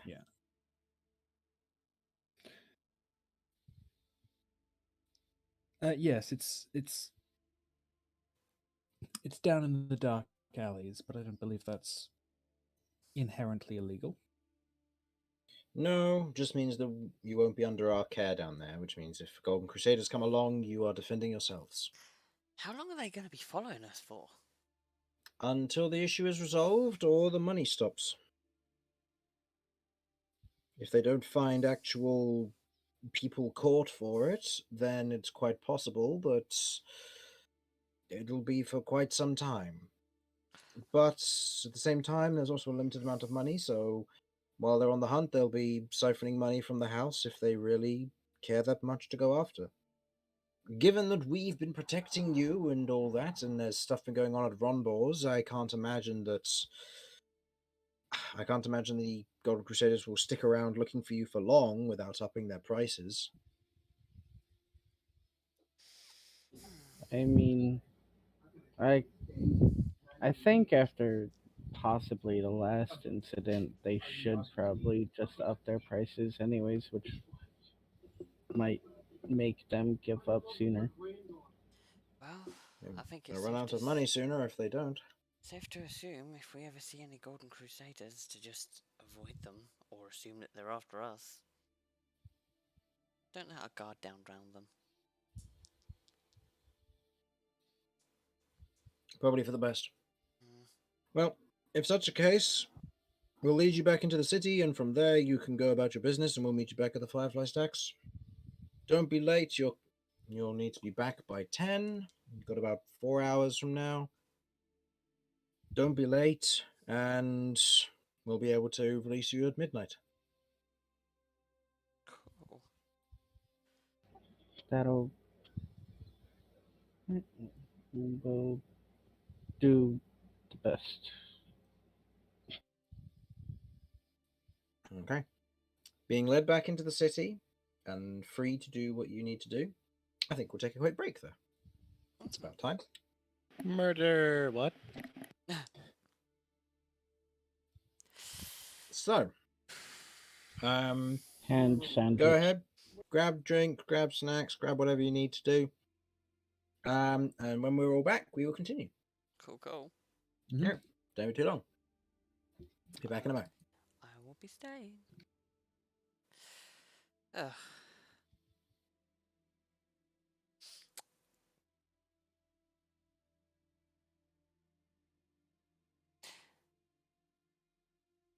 Hand sandwich. Hand sandwich. That would be absolutely terrifying. Look, if people weren't trying to put the hand back on, I would have kept the hand. And then made a hand sandwich. Oh my god. I mean, she said she could grow it back, so. It's true, but I think our biggest enemy in this party is the party. No, I'm not an enemy of the party. No, I think we're all enemies of the party. Just because I want to eat everybody doesn't mean that I'm an enemy of the party. I'll at least wait till you're dead.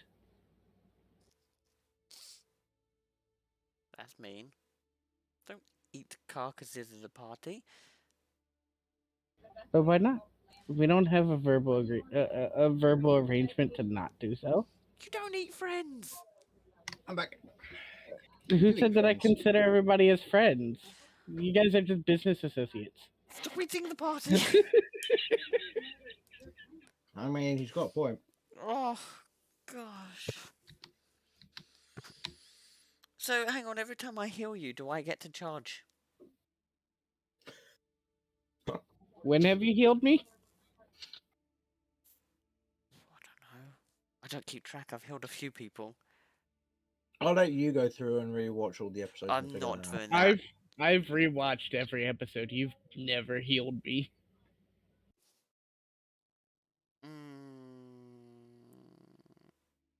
I don't know. Not something I've kept track of. I just heal. People get hurt. Cat heals. Oh. Dear me. Too bad I lost that competition. I had the chance for sending. Mm-hmm. Alas, it's gone. Yep. Oh well, still did very well.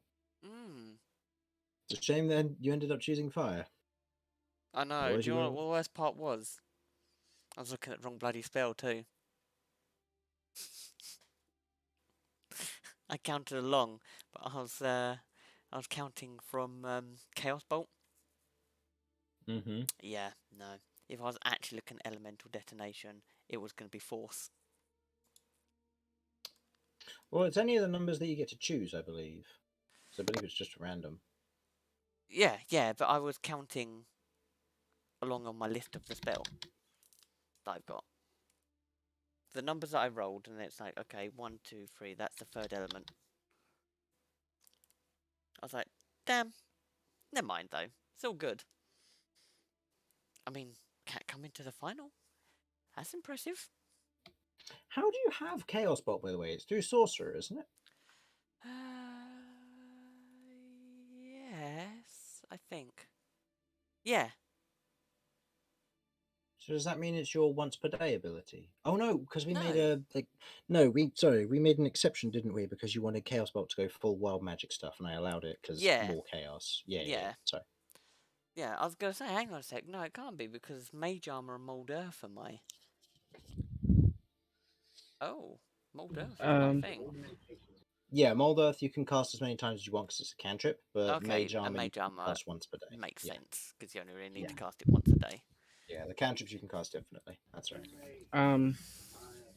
I just wanted to say, you can start when everybody's back. I'm gonna be away from my computer for maybe like 5 minutes. Okay. Rightio. Still waiting on Harlan, so it might be another 5 minutes. Not being mean or anything, just No, that was fun. That was definitely a challenge. It's alright. Hang on, how long did campaign 1 last? Like, how long in game did we exist? In-game? Yeah. Including time skips? Because you had about what was it, a few month time skip? Yeah. About a year and a half at most, I think. Okay, cool. So when this No, tournament... because you only had one Harvesters Festival, didn't you? So 9 months. So when this tournament comes round in a year's time... You'll be level 20. Cat's gonna annihilate them. I will get my send in then, though. Doesn't take sending the entire time just to crush them in a year's time. It's like, oh, you're 13. Oh, you're re-participating from last year. What do you do? Oh, you know how it is. 7th level disintegrate on these students who have 32 hit points. Yeah, that'll go well. I'll just Meteor. It's like, look. Meteor Swarm, just get rid of the stands as well. My undenied victory. I will have this spell. I believe you would still be limited to 4th level spells only, and you wouldn't be able to upcast them, but obviously you'd have a lot more at your disposal plus a ludicrous amount of hit points. True. Because Well, I at don't that know. point, it's No, at that no, point no. it's just greater invisibility, and then just keep using cantrips No. for a minute. You take that back. You say a huge amount of hit points. If I keep rolling how I will be, I'll be on about 40 hit points. Look, you're level 5, so you've got 15. some stuff. Yeah. 15 rolls. Okay, and I'm on 27 hit points. So, alright, I could probably get to 50. Yeah. Push. Chris, sorry, I just need to check something with you. My how long would it have been from? Sorry, basically, I'm just checking that my skin layer effect had worn off. Yes, your skin layer effect wears off when you finish a short rest. Yeah. Speaking How long of, is the short rest? half an hour. But you have to start a long short rest for it to begin. Just start. What? Sorry. So to initiate a short rest is just you initiate a short rest, and that's how long it lasts. Really. You know, my skin there lasts an hour. Yes. So because you take a short rest, the temporary hit points are removed at the end of the short rest. Why, if it lasts an hour? Because you cast it after you've taken a short rest, so But that I you can didn't. do that. What do you mean? I already did skin layer during the event. Mm. Oh, then you would have lost it while the event was going on? No, Did it so last an hour? you cast it at the beginning of the event, Yes. and you exchange your health for temporary hit points with the skin layer spell. Yes. Then at the moment you finish a short rest, all temporary hit points are lost, regardless of how much time you have left on them. Because Well, there it are some doesn't spells. say that on my sheet. No, that's just a base thing. Because there are a lot of spells that do things like they provide 20 temporary hit points with your casting of the spell, but then the moment you take a short rest, those temporary hit points are lost because they always are lost at the end of a rest. Mm-hmm. That's why Cat didn't use take a temporary or a short rest during the tournament. Because the Yeah, temporary hit 'cause points if- I had all lost. Yes. Mhm. Even though Cat's ones debatably would last indefinitely, if Cat never takes a short rest, she can have them for the rest of her life, which won't be very long. But Yeah! Which is true. but that is still something that can be done. So in this instance, over the course of the short rest, because now that I think about it, Okay, go on. no, because you're on 1 hit point because you exchanged all of your health for temporary hit points, didn't you? Not all. It was up to 30. So I had 9 of my original hit points.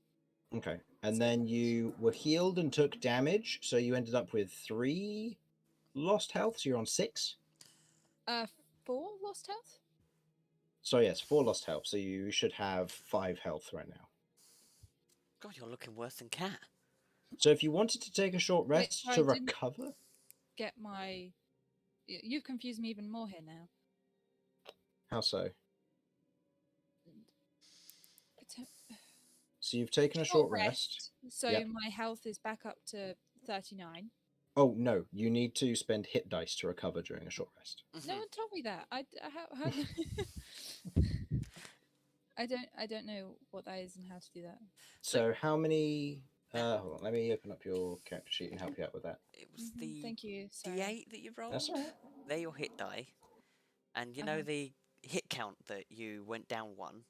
Yes. Yep. Yeah, that's your hit die. So you can use them during a short rest to recover health. Yeah. So I used 2 hit die and rolled 2 ones, which was a really sad time. Yeah. Of course. And you add your constitution, don't you? I believe. Yes, you had your constitution bonus. So in this instance, because you wouldn't have used any the previous day, you should have 4 hit count left. So you can spend up to 4 hit dice. I know it was previously on 3 because you used one, but I think that's because we didn't add one from the level up. So you can spend up to 4d8 worth of the hit dice, effectively. So you have 4d8s available to you. So currently you should be on 5 hit points currently. So if I do minus 34 and then just add any healing for any d8s you use over the course of the short rest, or if you want to risk it and run the rest of the day on 5 hit points, like a level 0 NPC, then feel free to do so and regain them all back on a long rest. Okay, so I technically have 4 d8s I can use Yes. Yes. right now, but then I lost one, so in the future it will just be 3. Until I Vinny, have do you have that Song of Rest thing? Vinny does, yes. I do indeed. So if we are all taking a short rest, rather, I can help people out. So the just so you understand how hit count and hit dice work here, Mhm. you can have up to a number of them equal to your level, so that's currently 5. During a short rest, you can spend them to use up the hit die to heal yourself. So for you, they're d8s plus your Constitution modifier. And then once you finish a long rest, you regain half of them rounded up. Okay. So right now I need to, So right now you have 4. yeah, and I If can you use as many as I want. You can use as many as you want. If you use all 4, then after you finish your next long rest, you'll only have 3 available to you. And given your next day of traveling is most likely just going to be going outside of the city and then in the nearby vicinity, which is most likely going to be safe, you shouldn't have to use any, unless you're attacked, of course, by Golden Crusaders or anything else. Or you can spend 2 now to give you a little bit of extra health, and then you'll have all of them available to you tomorrow. Hmm. Depends on whether you want to risk now or later. Yeah, and I add Constitution at the end, not with each roll.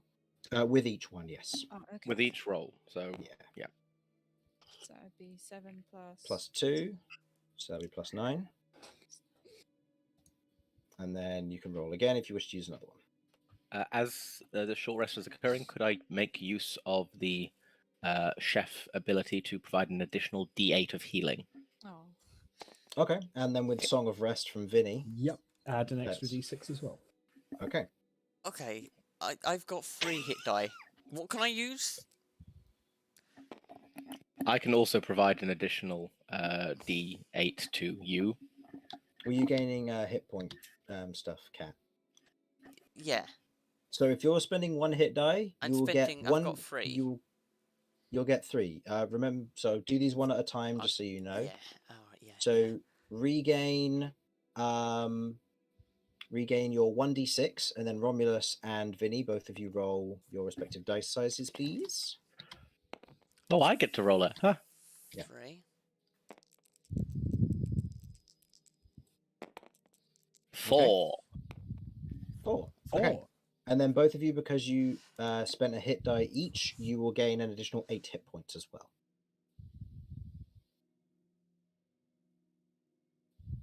So make sure to add that in as well, Curve.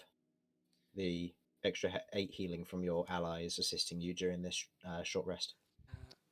8, so I got... so that is just an 4, exclusive at so 8. it's 12. Yep, so- that's just an exclusive add 8 that comes from your allies' abilities. Thanks, guys. Because Okay, they cool. knew this was an attrition You're based system, so they welcome. took anti-attrition perks. Hooray! Yes, Vinny. Well, Cat is looking significantly healthier from 1 Like the hit die. bastards we are. Yes, Yeah, Vinny, is no. Vinny is playing relaxing music on the pipes as we're sitting down and resting. And I'm giving Mhm. people, I assume, like chopped fruits or granola. Granola. Sure, we'll go with that. So, You know, real parent vibe snacks. yeah, very much so. So, otherwise, now after having a quick rest in a moment to kind of catch your breath, patch up some wounds, and deal with any real problems that could be preparing for the future, you head into the dark alleys. The venture forth is dark, as you would expect, but with a combination of Vinny's dancing lights and various dark vision throughout the party, you manage to guide yourself as best you can through the dark alleys towards your destination. Where are you headed? Good We question. are looking for the Veiled Mist. Okay. Go ahead and roll me a survival check then, please, Vinny. With advantage because you were given directions.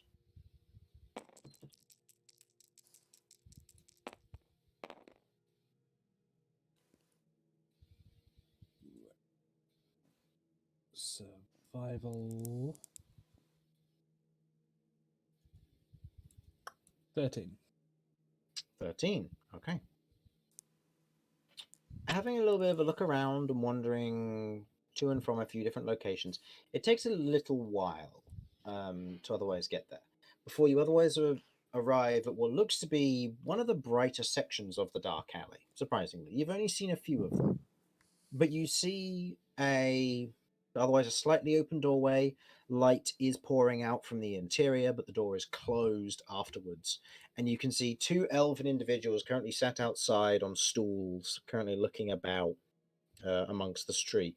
You can see what looks to be these kind of dark leaves, and with the dancing lights available to you, you can see a little bit of like faint coloring of dark purple from what look to be some shrubs that are growing here in this absent of light space. The two guards otherwise look in your general direction as you approach. One of them otherwise stands and kind of looks over you all as you're kind of making your general way towards the establishment.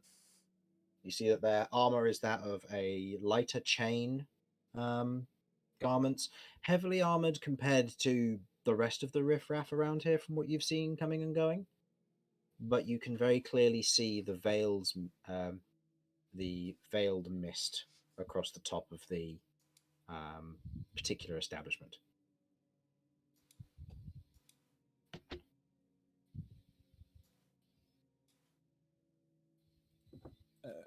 Okay.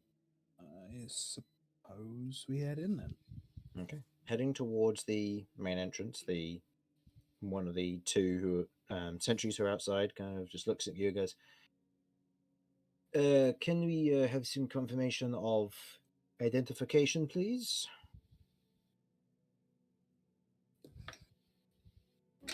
It said what again?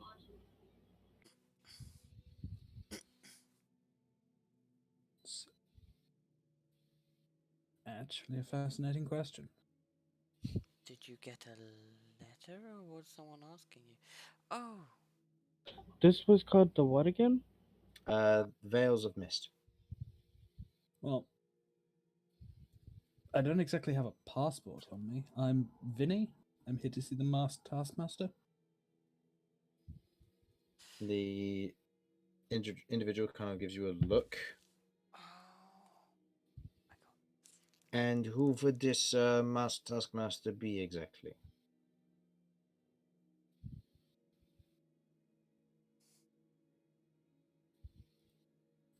Well, that's the name I was given. And you have no other way of identifying yourself or anything?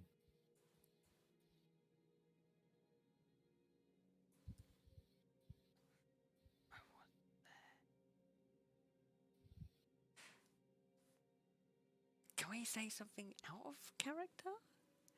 Sure. No. When you spoke to the guy, he said that two people in the party had something for identification. I believe, if I recall correctly. Out of curiosity, Mr. Chris, I don't know if I can, but is there a role I can do to try and figure out if they're actually trying to if they're trying to see the brooch or not? The only reason I'm asking is because I'm not quite sure, because the drug that the leaf people were making was called veiled spit, and this is called the veiled mist. So I was thought gonna it was say the same similar. thing. You could try your thing that you used to open the cellar door. I will say that sort of thing is more to do with player intuition and willingness to experiment as opposed to a role in this instance. For interaction's sake. I'll do it. I'll take out the leaf cutter, the leaf cutter brooch. Okay. The individual otherwise puts out their hand and takes it from you, kind of holds it up. Very well. Is it your entire group? Looking at you, Kay. I nod. All right then. In you go. No causing any problems, and don't be expected to be served. As the individual otherwise pushes the door open, the interior light flooding out once again, you are not so much as welcomed, but you enter into an area of a warmer atmosphere. You. What? What? No, this isn't my tavern music. Come back. No. You. That went wrong. As you otherwise enter into the warmer interior of what looks to be a well furnished timber for the most part, what looks to be a smoking parlor. You can see to your immediate left as you enter a set of stairs that lead up a small table which has two more of those guards who kind of note as you both enter, but you still have the brooch out, and they kind of just generally give you like a squinted look before letting you through, not interfering with your entrance. You see to your immediate right what looks to be a bar that is set up with a number of a few kegs and bottles in the back, but most notably you can see what looks to be these long kind of tall-necked flasks with tubes attached to the end and filled with what looks to be almost these dried herbs or leaves. You can see there is a valve at the top to stopper it. The smell immediately hits all of you of this very sweet, scented and chemical smell. I would like the entire party to roll me wisdom saving throws, please. Oh. With the exception of Kay, who rolls this with advantage. Oh boy. Here I go smelling again. No. I rolled the same as you. Okay. Kay, you recognize this scent. This isn't veil spit, but this is a heavy drug. You know this to be some form of hallucinogen. You aren't entirely sure what, but you know that it's used in medical purposes. You sniffed it in quite a strong intensity back when you were being medically trained. And you recognize it. And yet there is a heavy smell of that mixed with other things around the room. I see a lot of twos. Is that how we're going? Cat? Yeah, I got 4. Romulus? 3, I believe. Cat's experience Okay. with drugs is low. Finny? 13. Okay, and Curve. 9. Okay. Curve, Cat, and Romulus, you three all suddenly feel kind of a light dizziness, and a sense of calmness washes over you. Just a subtle sense of calmness. You feel less in danger than you probably should, and in this moment you feel relaxed. No direct side effects currently, just a general sense and atmosphere about the area. Who even cares about geese, am I right? I know that I certainly don't. My only concern with geese are whether I can take their voice box and use it to make an intriguing instrument. I've decided to call it the goose pipes or the gooseophone. I'm not sure yet. I'm still workshopping the idea. I'm trying to debate if I should try and snap him out of it or not. I have a pipe. I'm gonna get my pipe out. Can we make this Alright, into a I'm goose snapping pipe? out of it. I'm snapping We him can out of it. turn that into the goose pipe. Yeah, we'll just take the goose lungs, and we'll connect one portion up to the flute and the other portion up to the goose's voice box, and then you just got to breathe through, blow through the flute, and press on the lungs in certain ways, and we should be able to create an interesting and exciting new instrument. I think it'll really take the bard world by storm. Don't you think so, Vinny? Okay, how are you? I'm going to jab. snapping it?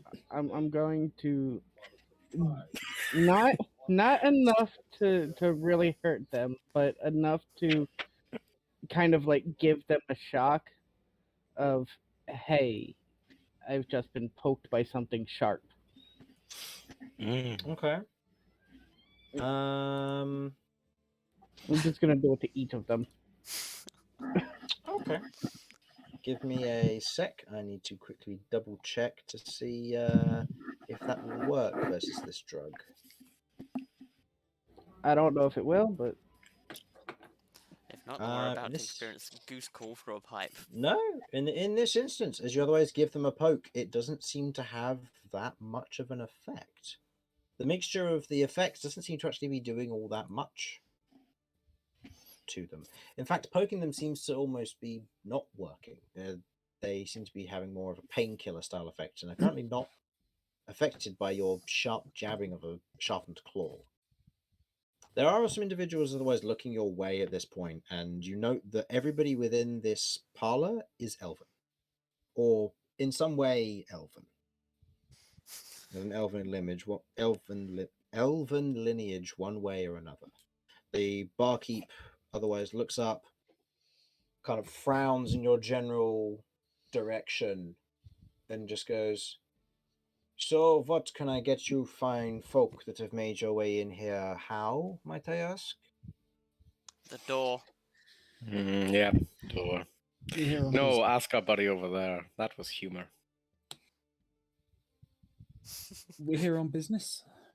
We have a meeting arranged with the masked taskmaster. Ah, right. You must be Vinny and Co. Got it. Take a seat over in the corner there. Kind of gestures with his thumb to a booth not far from the main area.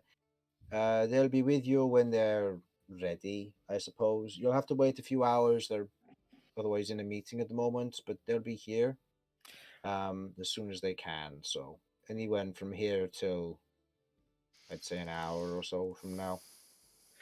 I just want you to know, out of character, if the individual that shows up is not Greg Davies in a fursuit, I will be severely disappointed. You will be disappointed then. Oh.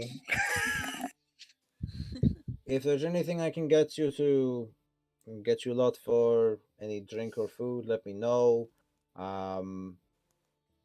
Obviously, we've got anything that you might want, but I will need to know ages for each of you and whether you will be legally allowed to have anything. Any attempts to lie will be discovered. He places a small notepad on the table and a quill on top of it.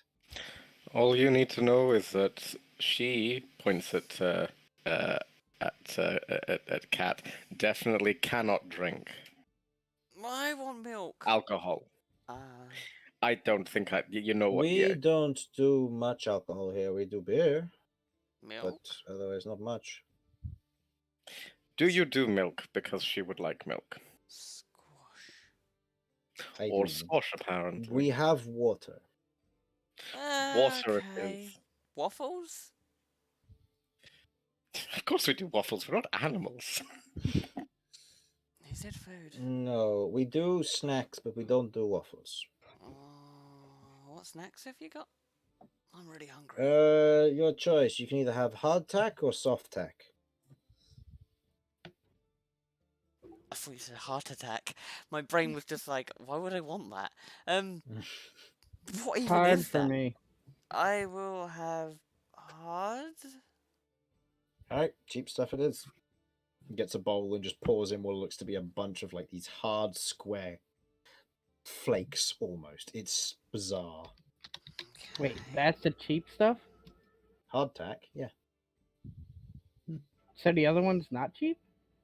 Soft tack, no. I don't know. I don't know what. I don't know what hard or soft tack is either. Hardtack. Salty biscuits. Hardtack is salty crackers that they used to eat as rations on long distances. So think, oh, you're a pirate living on the sea. What do you got? Crackers and oranges. That's what hardtack is. Soft tack is unleavened bread. Small pieces of.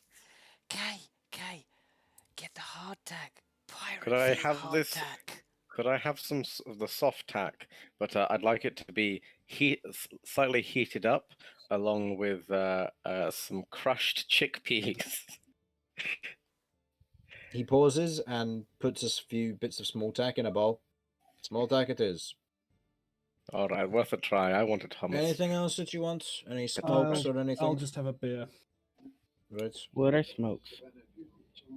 Gestures to the array of bottles behind him. I'm kind of tempted. What do you Was that fancy? the Old Spice jingle? Yeah, I heard that. Wasn't me, if whoever it was. Relevant. Still. Chris ain't gonna get done for that, is he? Kay's just gonna point to a random one. Roll me a d8. 7. 7. 7. Okay, well. Ah, the heart exploder. Yes. No, as you he otherwise takes what looks to be kind of this weird, like fat-based bottle with this thin neck to it. Otherwise, clasps it off the shelf and goes, "That will be 200 gold, please, for this one." How old are you, Kay? That's a good point. Mask and age. I don't know my age. Okay. Hey, Mask? that. Does it look like these people wouldn't care? I mean, they're all elves. They all hate you anyway. Yeah, screw it. I'll take my mask off. Oh no, he's old enough. Could be like 3 days old. Yeah, that's old enough to drink for one of them. It's a month for a Morbin, so no. Oh. Kay is old enough. Damn. Look, Kay's race's expected lifespan is 10 years. All right, Oh, he's God. burnt through at least one of them. Oh dear. I There's hope a he survives reason. the end. You remember the whole thing about the D having to roll for heart attack? As this halfway through the campaign, we're going to start rolling for K. If it Roll goes for on your- that long, yeah. Roll for your proctology exam. Look, we joked about it in pre-session about the oldest member of the party dying of old age first. We said it was Vinny, and we were like, "Oh, it'll be tragic because it's Simon 2 campaigns in a row." And then the realization of no, it'd be Kay because he's a Mormon. They can live up to what I think it's up to 30 years if they're lucky. So I've seen what he eats. Hey, that might extend my life expectancy. Okay. yeah, we don't know yet. I Either way, just because I'm curious, this is for testing purposes. I will go ahead and hand over 20 platinum. It's 20 platinum for some. okay. For some smokes. But you couldn't afford a spell? Nobody said anything. Okay. Not a single one of you actually said something in character. How much Because money you've have never you told got? us about it in character. No, you guys never said anything about wanting it. We didn't know you had it.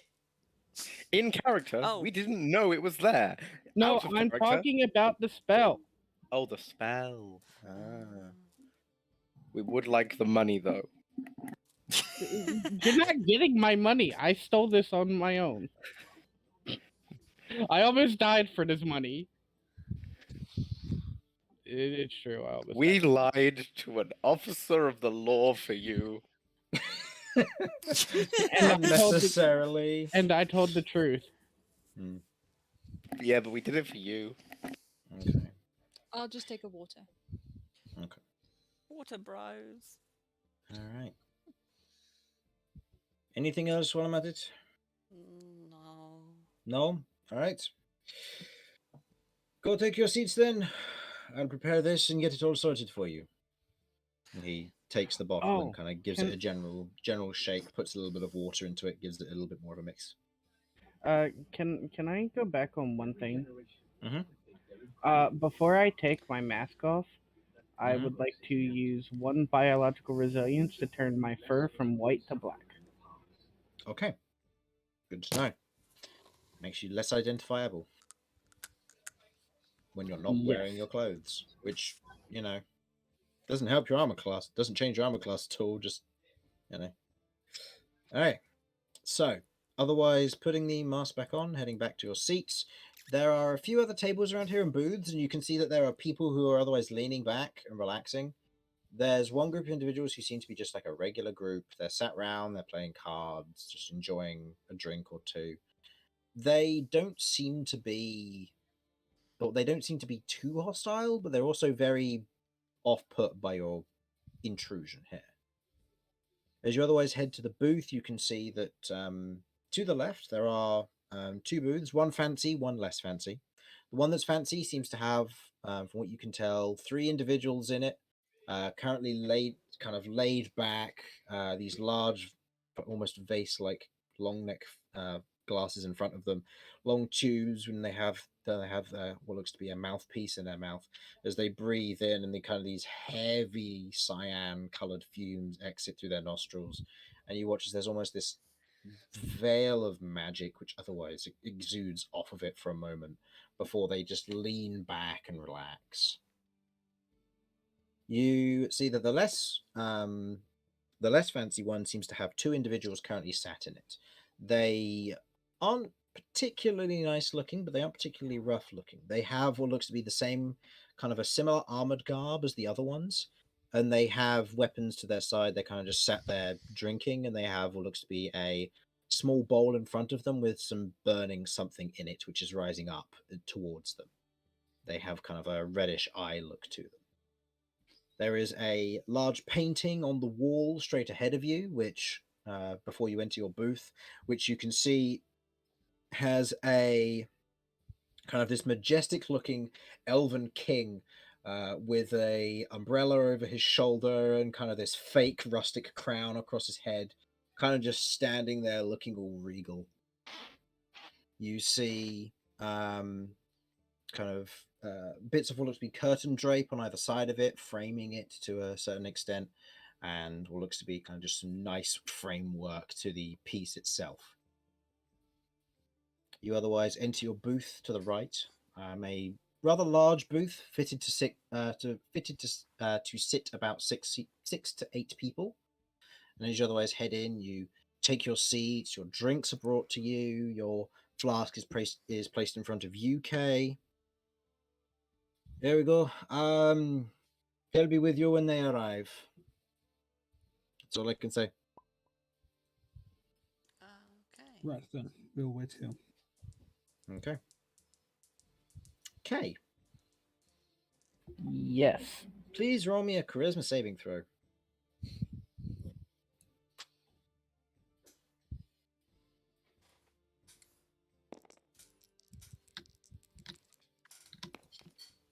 Nine, you are fine. I need to know if you roll a 1. So let me Cool. know if that happens. For the time being, as you begin to kind of take this in, this yellowish, almost distilled mix heading in through your throat, it's a very medicinal but sweet. It has a sense of bitterness to it as well. And it's a very interesting flavor in your mouth and your tongue. And you immediately feel kind of this relaxing soothness and disconnection from the world as you take it in. Your charisma increases by 1 temporarily. If you wish to take another puff, it will continue to increase, but you will also make more charisma rolls. Interesting.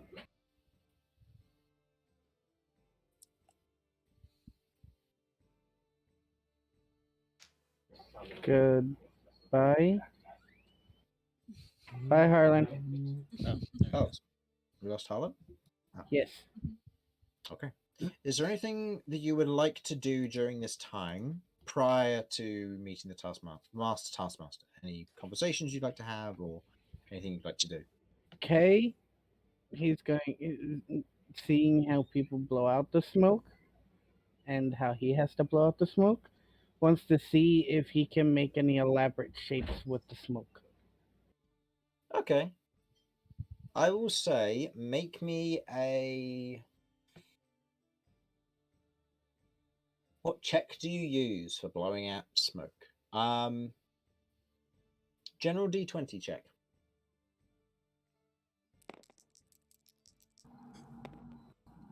18. Nice. It doesn't take you long to get used to the kind of the general shape of the lips that you have to make and all of that. With your teeth in the way, it's a bit difficult, but you're able to make some rather unique shapes when you do so. Just kind of blowing out smoke in just in general. I will ask the party to make me a charisma saving throw across the board, please. I don't think anybody... Romulus is the only one with a -1 to charisma, so he will be needing a 1 or a 2. Okay, Romulus is fine. Anybody roll a 1? No. No. Okay. Okay, so you're all fine as Kay begins to kind of just blow out these kind of thick, yellowy, mustard-looking fumes that begin to permeate through the air around him.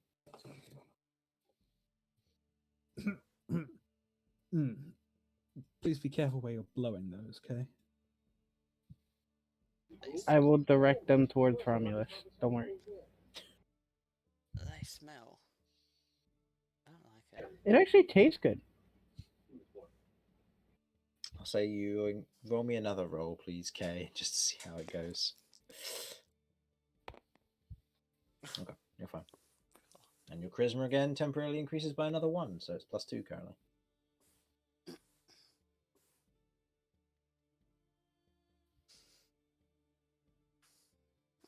Okay. Well, I mean, if we're doing nothing and we're sitting here, how dark is it in here? It's quite well lit in here, surprisingly. Compared to everything else, it's much more well decorated and furnished than some of the other establishments that you've been to. This one's probably the most well lit. Okay. And we're just waiting. Yeah, just waiting. Okay. Then Cat will read a book. We're still on this whole calmed thing, right? Whatever the hell's going on. Yeah, cool. All right, I'm gonna roll a dice, see which book it is that I'm reading. That is... Okay. Cool. Which one? Lotus Chosen Research. Okay, let me scroll down to it. Okay. So you will learn a few bits and pieces from that. Cool. Anybody else want to do anything?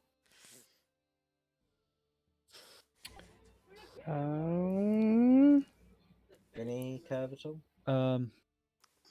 Sorry, just to say, Harlan's computer's conked out apparently. Rip. Yes. What's to say? There's nothing in particular I can get done while there's no one here, so I'm just going to be going back over the information we've got already. Okay. And preparing for the individual to arrive.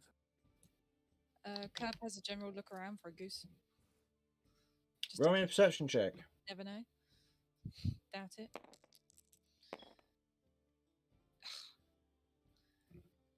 Nah, no goose. No goose. No goose in this surprising establishment. There's a moment when you're like, oh, there's a goose on the wall there, and then it's just an odd shape, just a stain from someone from a previous beer stain or something. Oh my gosh. Yeah. That's her intelligence levels. I love it. Okay. Waiting for a little while. Takes a good half an hour to an hour for a little while before you hear what sound to be almost these heavier footfalls from above. There's a kind of a heavy step to each of them and a slight tink with each one, almost like a click of metal on wood. As the footsteps slowly make their way towards you, you see wandering around the edge of the booth and looking in before slowly taking a seat. You see an individual in what looks to be a bright white lab coat robe, running all the way down to near enough their ankles. You can see that they have kind of a lighter tan, almost a elven features and general look about them. You can see what looks to be almost these exposed tubes running across the interior of their own form across the interior of their arm. Or should I say arms, as this individual is equipped with 4. You can see they have pointed elven ears peeking out, and what looks to be this large metallic frame attached to the back of their lab coat, breaking through it, in fact, and these large glass vials, 6 of them, running down the spinal column, with what looks to be a smooth metal mask running over their face. One very, very similar to the individuals that you met, Kay, back in, I believe it was Polite Brew's home. Yeah. The individual, as they otherwise take a seat, you note the 4 different arms and the state that they're in. One is gauntleted, kind of these hooked claws at the tips of them as they otherwise sit down with that arm on top, very much so. Another one lays across from them on their lap, but the entire arm is instead replaced with a blade of what looks to be almost this moving, living metal. Something that none of you have ever seen before. Another arm has what looks to be just a plain look to it, nothing special, only a circular note or what looks to be button almost on their palm. And the last arm that you note has these massive pincer claws that come out from in between the knuckles, curving inwards and meeting with another one that comes out from the base of the wrist on the underside of the hand upwards to meet them, almost like a set of claws that would grab and tear or crush. So it's like a combination of the 2 that I saw. Sort of. But the claw itself is metallic, and it's different in comparison to the other ones. Where their claw was an evolution of their hand, he still has a hand, but the claws are an extension of it. As they take a seat and otherwise look around at all of you, you note no eye holes, no nothing. It's smooth textured completely. As the individual looks about your group and just gives a general curious look about all of you, or kind of pausing on each of you as they otherwise look around your troop, before you all hear in your mind, "It's a pleasure to meet you all. I take it that you're the troop I was told to meet with from the agency." That would be us. Likewise, it's a pleasure to meet you. Of course. You were sent on the same quarry as I, or my team anyway. Can I So check? you are the same. Go for it. Sorry, can I check when are we hearing this like they're actually talking or that's in our heads? In your heads. Do I recognize the voice from earlier? No, this is a different voice. Okay. So you guys were the same. Yes. We're friends of the individual who was selling the item. I was the highest bidder, and after Polite Brew stole it, I was told to be patient. But patience isn't my strong suit when he's getting away with something like this. It's not exactly something I wait for. Waiting's no fun. Agreed. You're all a very intriguing bunch. I was told a bit about each of you that I might be intrigued with. Kay and Vinny have had ties with us before. Can't say I know what they are, and the agency wasn't entirely certain either, but you had amulet brooches all the same.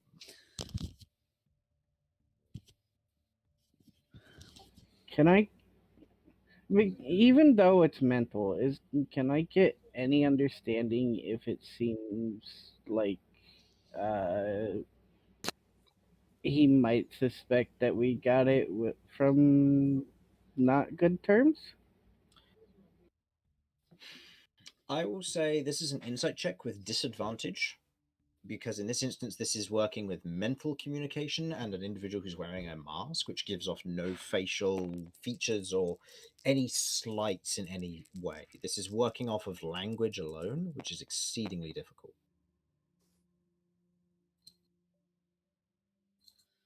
Should be a 12 because you had a +5, I believe. Yes. Yeah. Let me just roll for them. I would say, from what you gather, those would be one of the two options. They would either be disliking of the fact and the manner that you got them through the way you did, or they would be ignorant of the matter. That's what you can draw from this. Okay.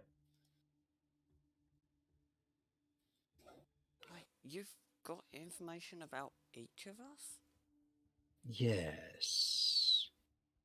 And I must say, I am most intrigued by your little experiments, Cat, on what you've been doing. You know about? When you failed your first quest, information was imparted to me as to who my competitors were, as was my agreement with the agency. I got to learn a little bit, and I wanted to set up a coordination to speak, to learn, to help, if you want it. Curve, I believe you were interested in geese? One goose. One goose. But you were extraplanar. Sorry. That you were extraplanar as well. From not around here. Oh, I thought you were saying I was incredibly boring. Extra plain. No. Sorry. Just out of curiosity for this, do Mhm. we hear the conversations that he's having with others as well? I will say that they are far quieter than when the attention is focused on you, but yes. Okay. I just wanted to make sure, just in case we want to chime in or not. Yeah, you can chime in. It's one of those things that if you try to listen to somebody else's conversation, it becomes harder and harder the more you try and listen to it. So it sounds more like just natural fuzz in the background, like background conversation when you're just on the train or when you're going from one place to another or sat in a crowd. You can't tell what the person two people over from you is saying, but you can hear the general fuzz of it. Got you. Just wanted to make sure. Yeah. So you'll be able to tell when there's breaks in conversation, I'll say, is the main thing.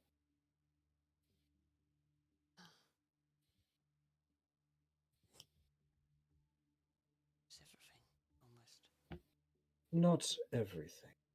I know that your friend Romulus is also after some powerful objects and items, of which I might have a few. Obviously, it would be for trade. And, of course, Vinny and Kay, who are connected in some way to the group that I am aligned with. Who are you aligned Aligned? They reach into their lab coat pocket and pull out what looks to be the top half of a leaf cutter brooch. You two both have bottom halves. So.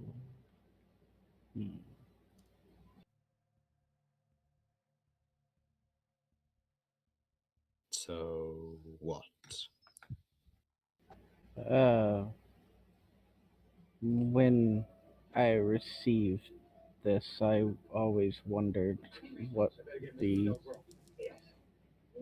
top half would be. I'm guessing it's higher ranking. Not quite. The top half is usually acquired and used by those of original status. I see.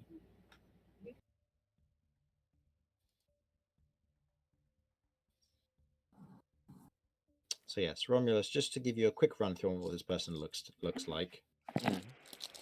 Elven individual, lab coat robe, forearms. One is a blade. Another one is gauntleted. Another has what looks to be almost this button on the palm. The last one has what looks to be these large, like scythe-like claws that come out from between the knuckles and the lower part of the wrist. The individual wears a completely plain and smooth metallic mask and is currently talking to you all through your minds. Oh, everything about this is so unpleasant. Am I still affected by that drug from earlier? Yes, you are all generally calmer. In that case, what I'm hearing, what they are hearing, if they ever try and speak directly to myself, is the following: I wonder if the blade hand hurt. Maybe it did. And in What if you response, had you're blade hearing the fingers? answers, which are the blade hand doesn't hurt, the scythe claws are bendable, and all your questions are being generally How answered. do you wipe your? No, that feels. I'm gonna like try and cut that thought off before I finish it. I have an ordinary hand. How wonderful! I believe I have become inebriated from the contact. This seems unfortunate. I hope this isn't ruining my reputation. I like cake. Do you mind if I ask a question? By all means, this is a mutual meeting. So far, I've told you a lot that I know about you, but you know very little about me. So by all means. I was mostly curious. Were you with the other two at the mansion? No. I simply sent one of my consciences with them. Or consciences, I should say. Would they have killed me if they saw me? Depends. Most likely, they were on orders to kill anybody within the or to take out anyone in the facility, but to only kill Polite Brew unless threatened. If you posed to be a dangerous threat, then they would have. But from what I understand, you gave them the slip. They were aware that somebody was around, but they couldn't tell who. It's rather intriguing. They're meant to seek individuals' minds, but yours seems to be guarded. Huh? A metal shell, perhaps?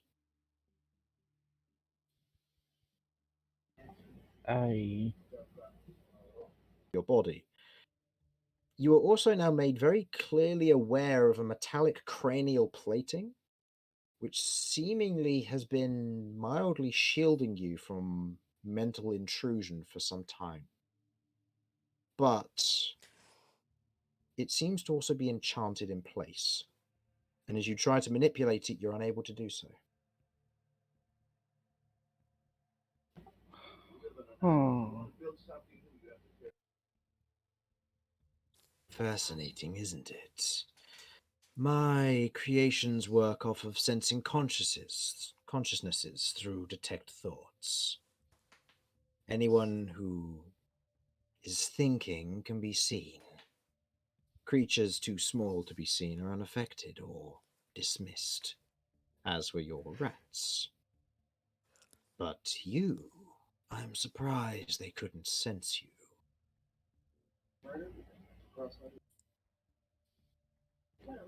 I mean, it wasn't necessarily true that they ignored the rats. They killed two of them. Only because they found them. Ah, They suspected something was up when there was more than one hiding out in a flower pot.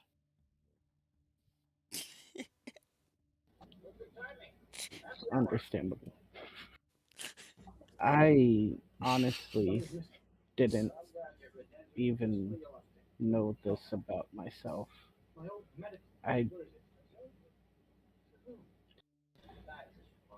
I'm still learning about what was done to me. And I'm a scientist and experimenter. I can help you figure these things out if you want. Same goes for you, Cat. I know there's knowledge you seek. What knowledge have you got of it already? None. You've never gone. Just an intriguing nature of what it is. I know nothing beyond the fact that you are not entirely whole, shall we say.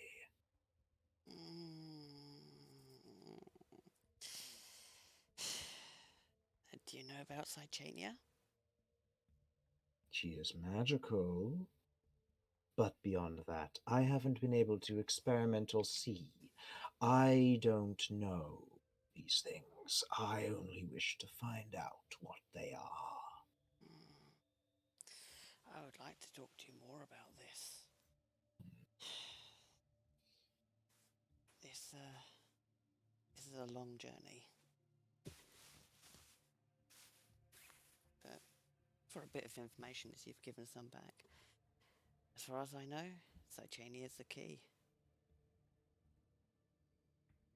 Then I'll be careful with the lock. Also, it escaped and is now in Jeff. Jeff? Yeah, my Is familiar. Jeff a close relative of yours? My familiar. I'll get him out on my shoulder. Like, Jeff. Interesting.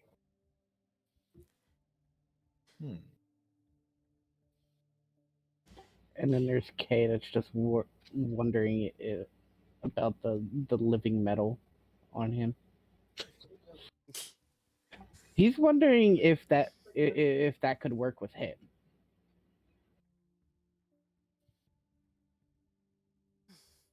So yes, but I mean, You're all after things. You're all after something. I can help in certain ways. All you need to do is ask. what do you Exchanges want in can return? happen. We are mutual partners here. How much do you know about memory manipulation? Memories are a bit more difficult. I can seek them out. I'm familiar with understanding and finding them, less so with bringing them back.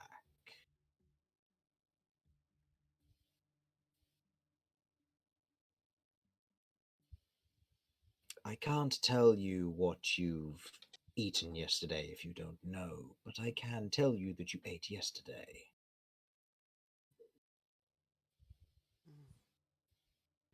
So it's more if you don't know what it is, you can't just see. No. I Yeah. can't find something you don't know the answer to yourself, but what I can do is find out things that you do know and remind you of those things you know. It's hard to explain. To which I need to roll to see how much he would be adaptive with mental magic. Okay. Vinny, you otherwise get a general sense, and although your natural ability with magic is driven mostly by music, and in this sense, not to the study and the thesis and the arcane in this manner, it's very difficult for you to grasp this. But you do manage to pick up that this individual is skilled with mental magics, and that they will be able to tell you things that you know or things you're supposed to know, but they can't tell you things you've forgotten. You don't know what that means regarding the memories you've lost, but it's quite possible that they'll be able to remind you of a few that you should already know.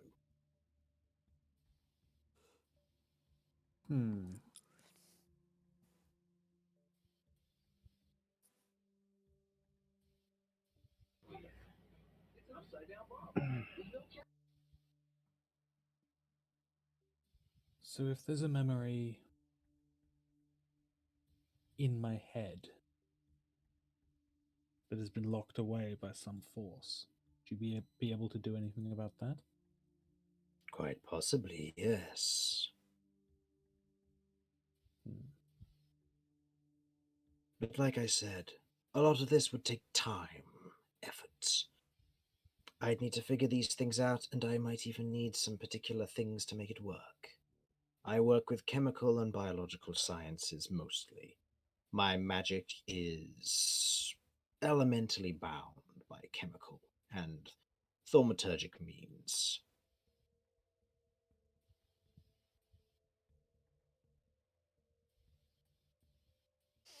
In other words, I require materials to do my art.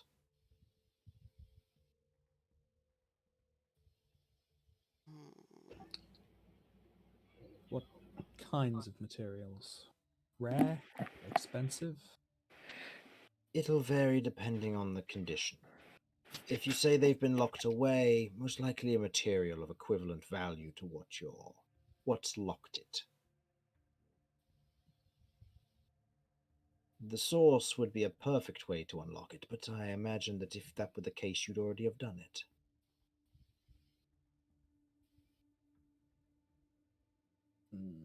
Unfortunately, it's a case of I don't know what it is I don't know. Understood.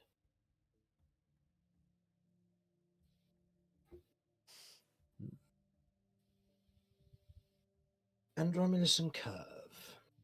The others I have all intrigued with the science of knowledge that they seek, but both of you seek something different. The power to do what you want to do, to be able to achieve what you need to achieve. Correct?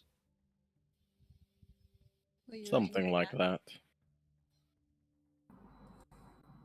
Are you saying you can offer that? I am a dabbler in the arcane.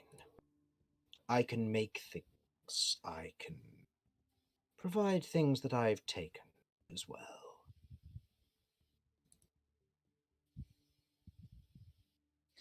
What can you provide for me exactly then?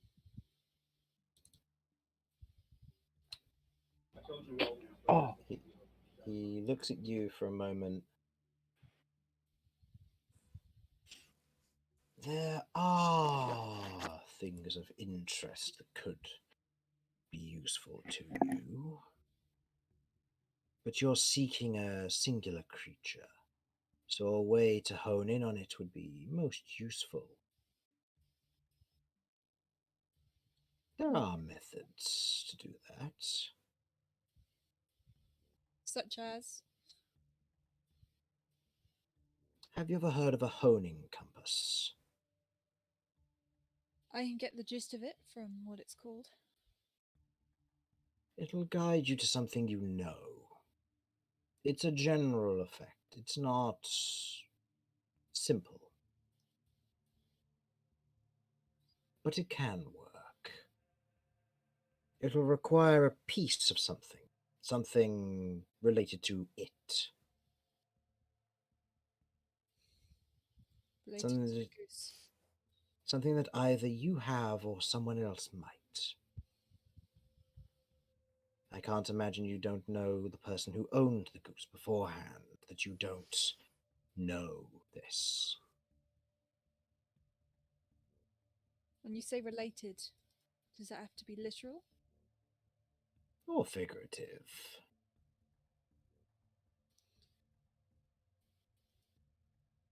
She goes quiet to think. And Romulus, you seek power. Amongst other things, but yes. What sort of power would you need, per se? One to figure out what you can do? To create and destroy, or to overcome?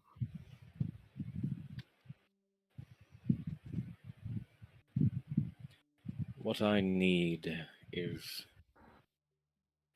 either enough physical magical or mental strength to overcome anyone.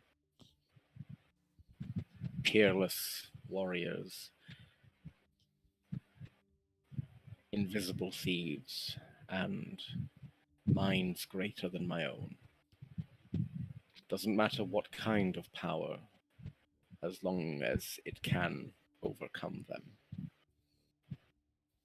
That can be provided. An Omnistone will do the work for you there. Omnistone? A power of all. A provider of greater needs and strengths. Out of character, the fuck? Are they edible? Is this a thing we would have heard of, or? Non-Omnistone, no. That sounds a little too good to be true, if I'm honest. Well, like I said, these things can be made, but they're never cheap. And I'm not the one who'll be getting the ingredients for them. That would be us.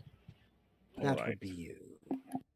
I have things that I need, of course, and I would be more than happy to ask you to do these things for me in exchange for some services now. Your friends, Cat and Kay, have intellectual knowledge that they wish to acquire. Things I can provide in exchange for knowing the information myself, but at the expense of my resources. But the rest of you require things which I can help make at the cost of things you will get for me.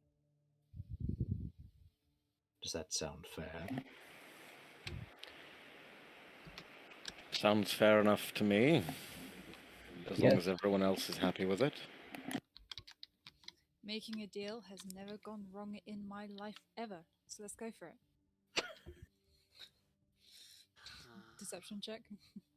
Sounds like winning talk to me. That's a natural 20 on his insight. I mean, you can roll deception if you want, but I mean, you've got to be a natural 20, so. Nope. Everyone could tell. Making a deal has gone horrible for you in the past. What deal? You don't know. None of you know. You just know something went wrong. Out of curiosity for something. Mhm. For him. Oh, yes. Thought you were talking to me. Can we don't have a very good picture of it, but is there a possible way you can take the picture of the goose from her mind and show it to the rest of us? We need to know what this goose looks like. I mean, I can do that. That would actually be incredibly useful. Okay. He is going to attempt to look into your mind curve. I do have such a picture for this. You do have such a picture for this, yes. Okay. If it goes right. I would like you to roll me an intelligence check. Me? Yes. Oh, okay. Sorry, guys. Oh, Okay. That is higher than his roll of a 12, Wait, without any modifiers on his part. I think I have a -2. Intelligence. Yeah. 14. Yeah, 14. So it's still higher than his roll of a 12. So in this instance, his accuracy is very reliable. And in this instance, the rest of you begin to see and understand what this goose is. And if you wish to send the image in the Discord, you're welcome to do so. Otherwise, the image of it on the tabletop is not too dissimilar. It's just obviously a lot neater with the way it's been, where the way it will be properly portrayed. And no rush, obviously, you can send that whenever you have the chance. But yes, you'll see what looks to be a beautiful pitch black goose. Beautiful feathers streamed out behind it, all on fire. You note the fat nature of it, the otherwise very much clawed, webbed feet, the tiny buck teeth, or not buck teeth, tiny sharp fangs at the tip of the beak, and tiny horns on the top of its head. I'm going to see if I have a better quality image because the one I just sent. It's a bit That's silly. all right. Now, hear me out here. I'm just saying, if we find this creature around Christmas time, it comes pre-roasted. Nice. So mean. I mean, pre-roasted for me. I don't know about the rest of you. There we go. Now, because it has tiny little fangs, does that mean it's Goosferatu, or... I would love it if that was its name. Do you think that you would with that roll you would have given them its name? I don't think Curve knows its name. Okay, The goose knows its own name. I do not know the name. but you do not know. Okay, fair enough. Dodgers! Never thought to ask. I know its name because there's something we decided in character Yeah, creation, I know. and I But love Curve it. doesn't. Curve doesn't know. Is it Goosifer? One of them is called that, though. I hope. That's a good that's a good name, but no, that's not what this one's called. Beelzebub? No. Enough of the terrible name. The Oh, yeah, terrible goose terrible, names. brilliant, I think you mean. Yeah, they are, but still. So, do we have a deal on this then? Yes. No doubt. No Yeah. doubt. Yeah. What about you, Mr. Vinny? I suppose I'm happy with it. This will be a case where you will need to wait on our timeline, since I'm assuming it is not going to be safe to acquire these items. Of course not. I'm not going to allow my friends to be put in danger by rushing things. You understand? I understand. If you would like, I can point you in the directions of what I'd recommend first. All right then. I suppose we have a deal. Very well. And Romulus? I go where they go, and I see no downside to looking for these things. Excellent. In such a case, I would like to work with Cat and Kay for a little while to, if they wish to work on their own experimentation and knowledge of their physical forms, I would welcome it. And Vinny, I will delve into your mind at a convenient time when you are rested. I feel like, from what you said, there is some plans on your plate that may lead to stress. And stress does not make for a good mental dive.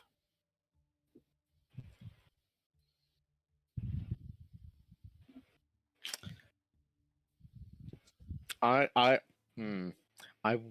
with his phrasing, and I know it was unintentional, I do want to be there to supervise whatever goes on with him and Cat. That will be up to Cat.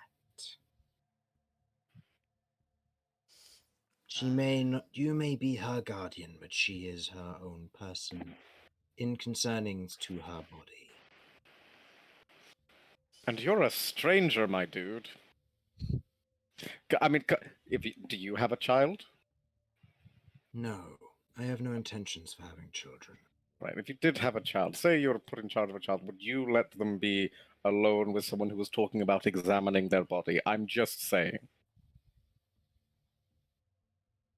He is going to more mentally send a message to you, Cat, asking, do they know? About how much? I mean, Romulus probably knows the most, but he doesn't know that this thing will kill everyone given the opportunity. Already has.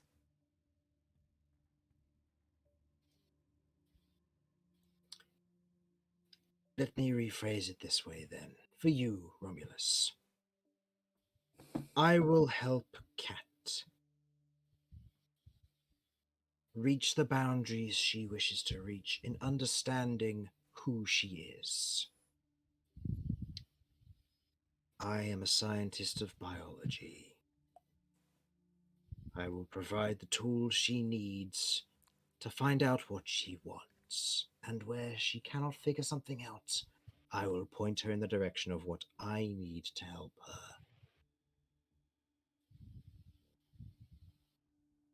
I can understand your need and want for supervision, but it is on her decision. All right.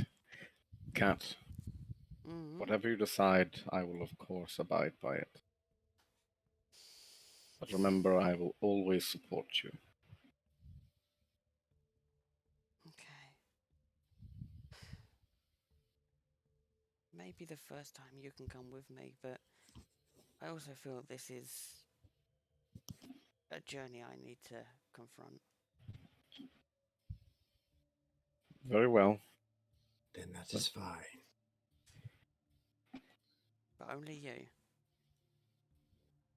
And Kay, do you want any supervision? No.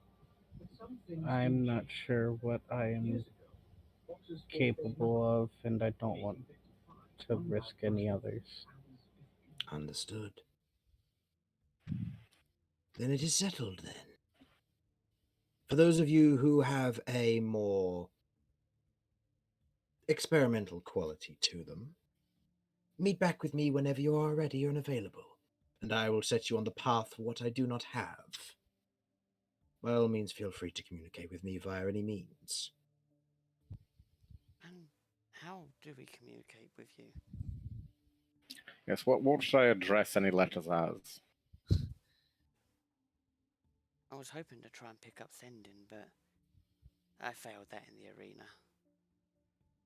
I can't help you there, but I can tap into your familiar and give you a method if you wish. Yeah, that's fine. Then I can do that. Okay. Return to me whenever you're ready. I believe you're under city arrest, and I don't want to get pulled into that. I've got enough on my plate at the moment to have to worry about that. That's fair enough. Actually, whilst you're here, there is a certain investigator for the guard who refuses to tell me his name. Do you happen to know that in your looking into ourselves? I know who he is. I see if I can try and yell into my mind. No, do not. You get an immediate response from him, which is, are you protecting him?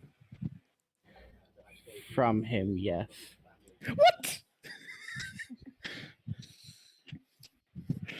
Okay. There's a Also- pause and a sense, and I'm going to say in this instance, you get the general intentions that there were potential plans to kill him, as he is currently investigating the case that would incriminate the masked taskmaster. However, in this instance, you kind of pick that up, and there's a moment of, how about this then? And this is just to you, Kay. I won't exchange his name if you can lead him off of my trail.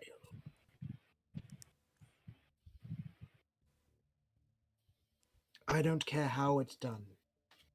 I really don't. If you need, I can kill any individuals in this city that you might need dealt with. Oh, Within certain God. limitations, of course.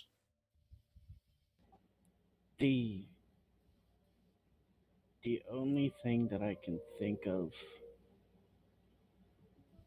is if someone of a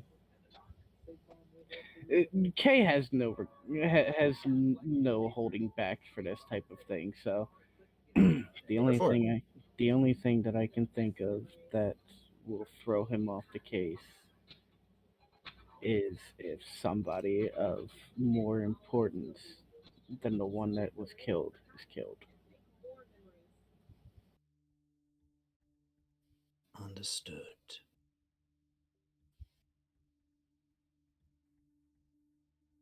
Understood. Thank you. To which the rest of you will now hear, I know of him. I knew the image from your own mind, but for those who do not know his name, I do not. That is very unfortunate. I was hoping to be a massive distraction to him, but it is what it is. I think you already are to a certain degree.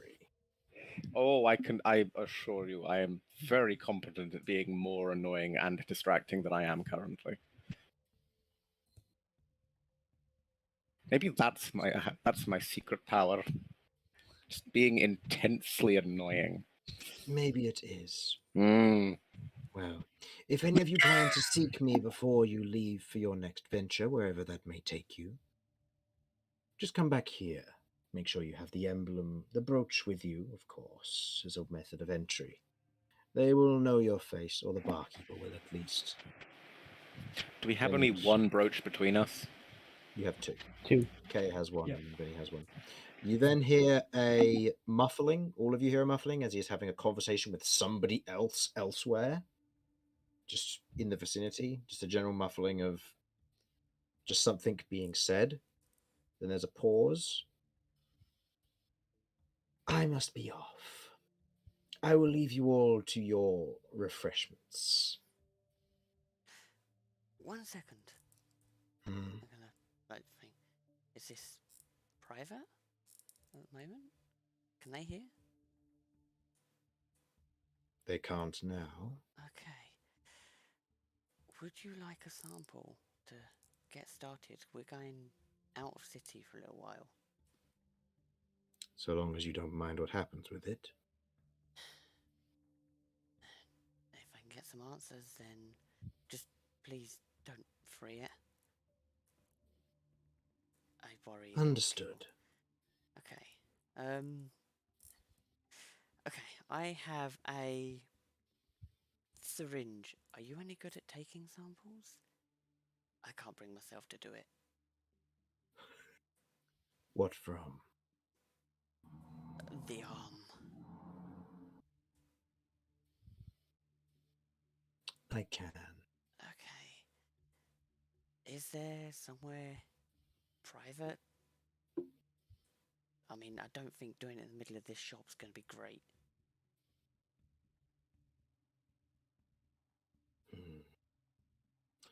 Come by tomorrow with Romulus, and I'll get some things started.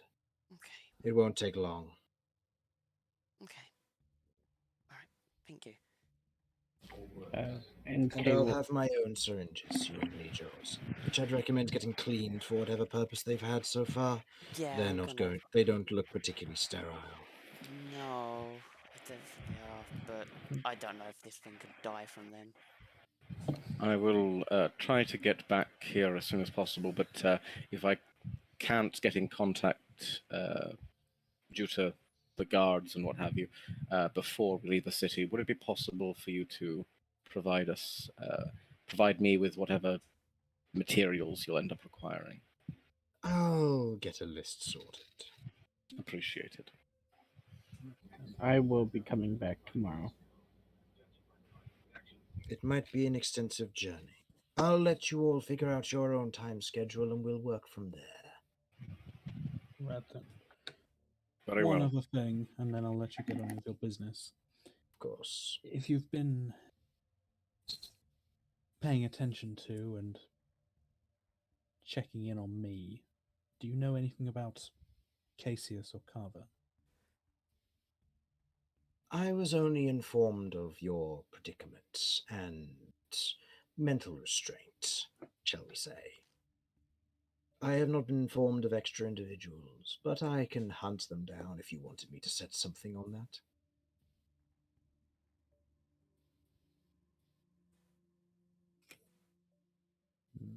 Might be helpful if you have the resources.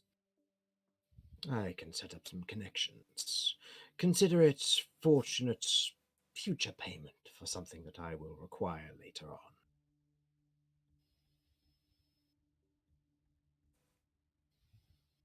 Does that sound fair? Since we're working with you anyway. Excellent. Now then, I must be off.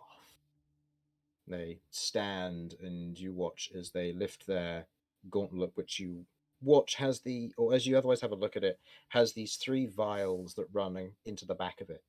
And he otherwise takes what looks to be a small vial from the interior of his coat, slots it into the back of the gauntlet, and you watch as this magic surges through the gauntlet, and in a second he vanishes.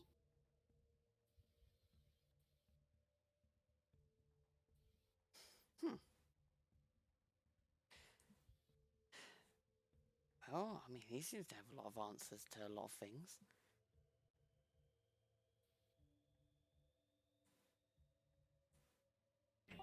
Which may work very well in our advantage. Well, not advantage, but advancements.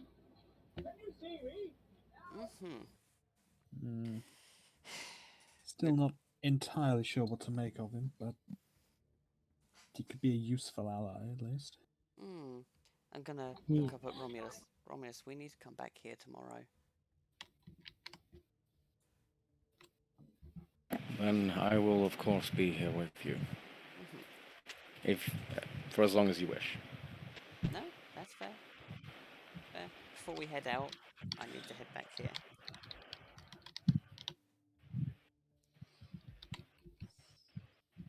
Okay.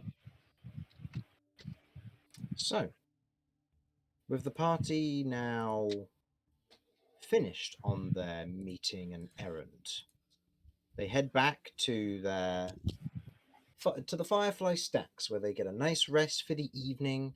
They pick up their strengths and they prepare for the next day, which they will after they are no longer under city arrest. And we will pick up from there next week. So, thank you for watching. Hopefully you enjoyed, and we will see you next week where this will continue. Bye bye. Bye.